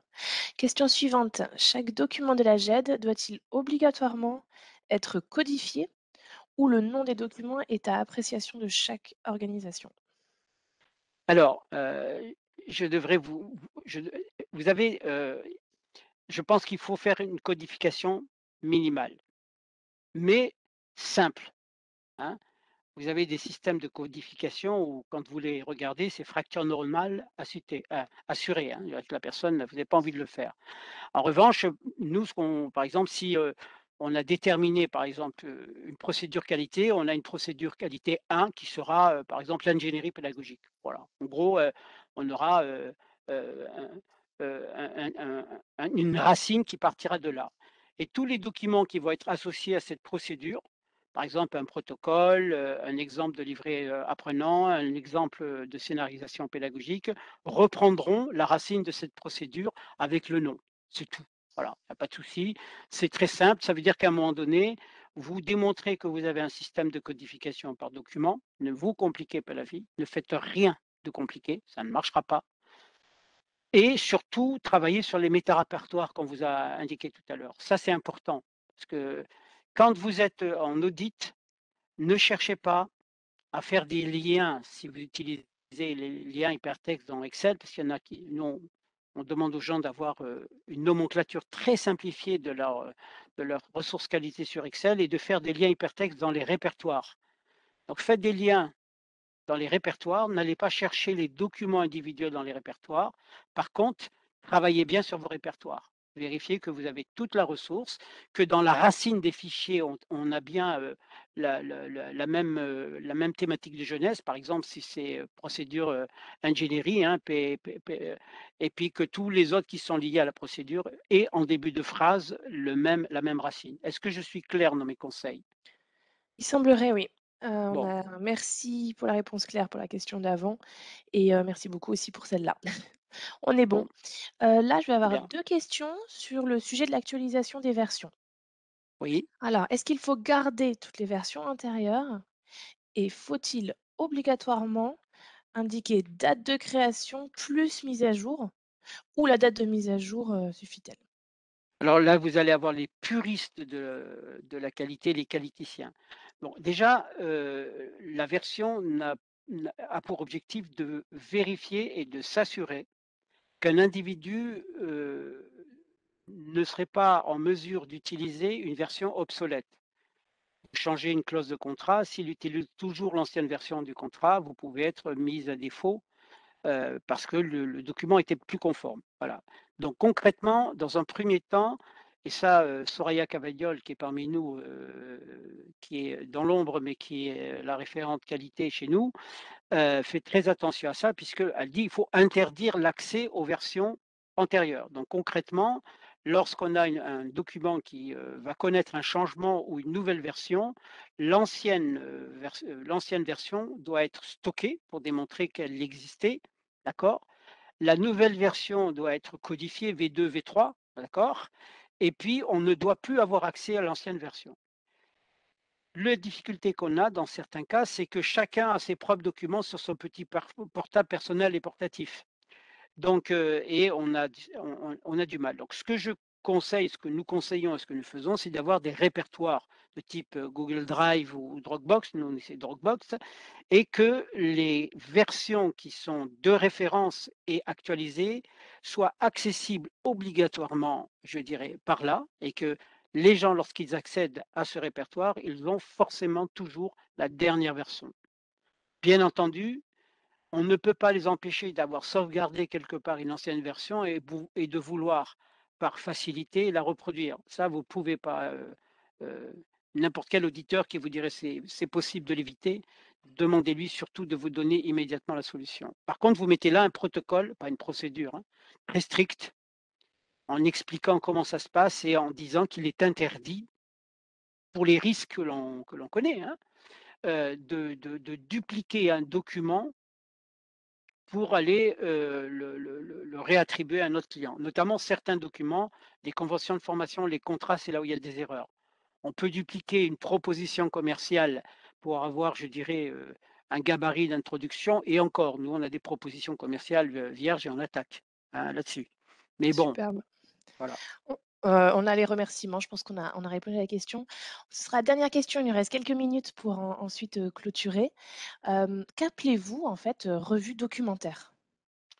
Alors la revue documentaire, c'est comme, les audits de pratique tout à l'heure. Vous avez vu à un moment donné, on se crée, une grille et on dit voilà, sur tel process, on va se poser ces questions et régulièrement, on va vérifier si on est des dans le dire, c'est tenir. Donc la revue documentaire, c'est à un moment donné, on va aller vérifier dans les dossiers.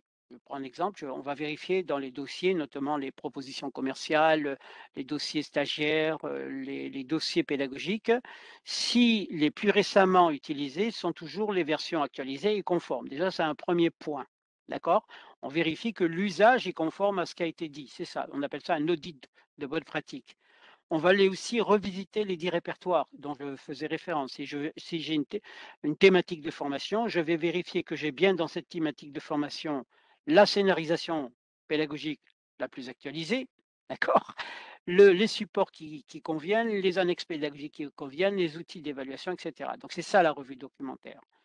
Et donc, dans l'idéal, je crée une petite grille et je check.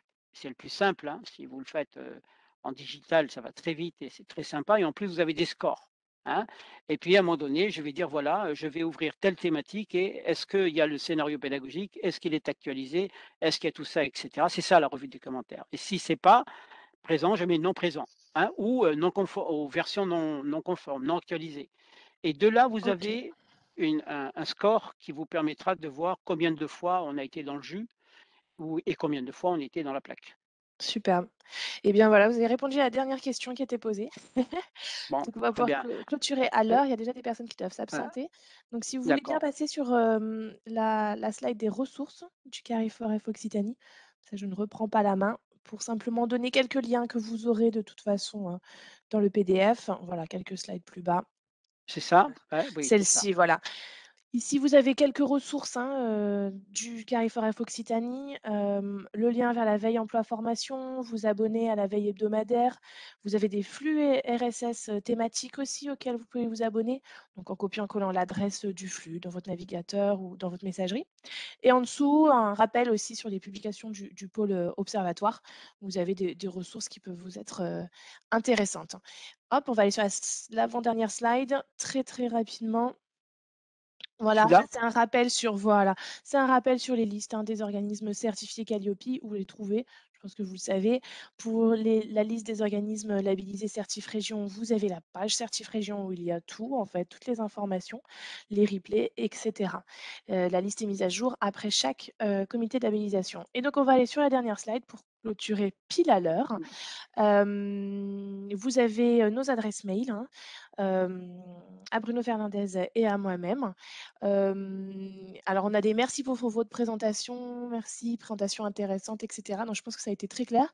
On a même, fini, dans les temps, malgré le petit temps de Oui, direct désolé, live, hein, désolé à au tout le monde. début. Mais je n'aime pas Webex, je déteste Webex. Mais bon, ça y est, je vais m'y faire forcément. Voilà, désolé. Oui, ouais. On a une merci beaucoup, c'est une belle prouesse de réussir à présenter simplement une démarche qualité simple et efficace. Bravo et merci. Voilà, bah, ce Merci. que je peux vous proposer, c'est d'un petit mot de la fin, Bruno, avant que je clôture? je finirai par, une phrase qui nous est chère, «Y croire, c'est déjà pouvoir tout de suite un peu, le reste est technique». Donc vous y arriverez, j'en suis convaincu. Super. Voilà. Superbe, très belle conclusion. Alors je vous ai mis le lien vers le questionnaire de satisfaction pour le remplir, s'il vous plaît. Vous, qui êtes dans la qualité, aidez-nous à l'être, également. Ce lien sera dans le mail qui vous sera envoyé après la visio avec le support. Moi, je tiens à remercier tout le monde, aussi aux participants, hein, de toutes ces visio-qualités, parce que je vais m'absenter quelque temps. Mais ça a Ouais. toujours été un plaisir d'avoir, du monde et d'avoir, voilà, des échanges, et on a besoin de vos retours pour continuer et préparer la suite. Donc, bon après-midi à tout le monde. N'hésitez Merci pas Virginie. à aller Merci. chercher de l'information sur le site du Carrefour F Occitanie. Et puis, beh, merci Bruno, merci Soraya, merci aux participants. Bon après-midi. Au Au revoir. revoir Virginie. Au revoir et merci encore. Merci, au revoir.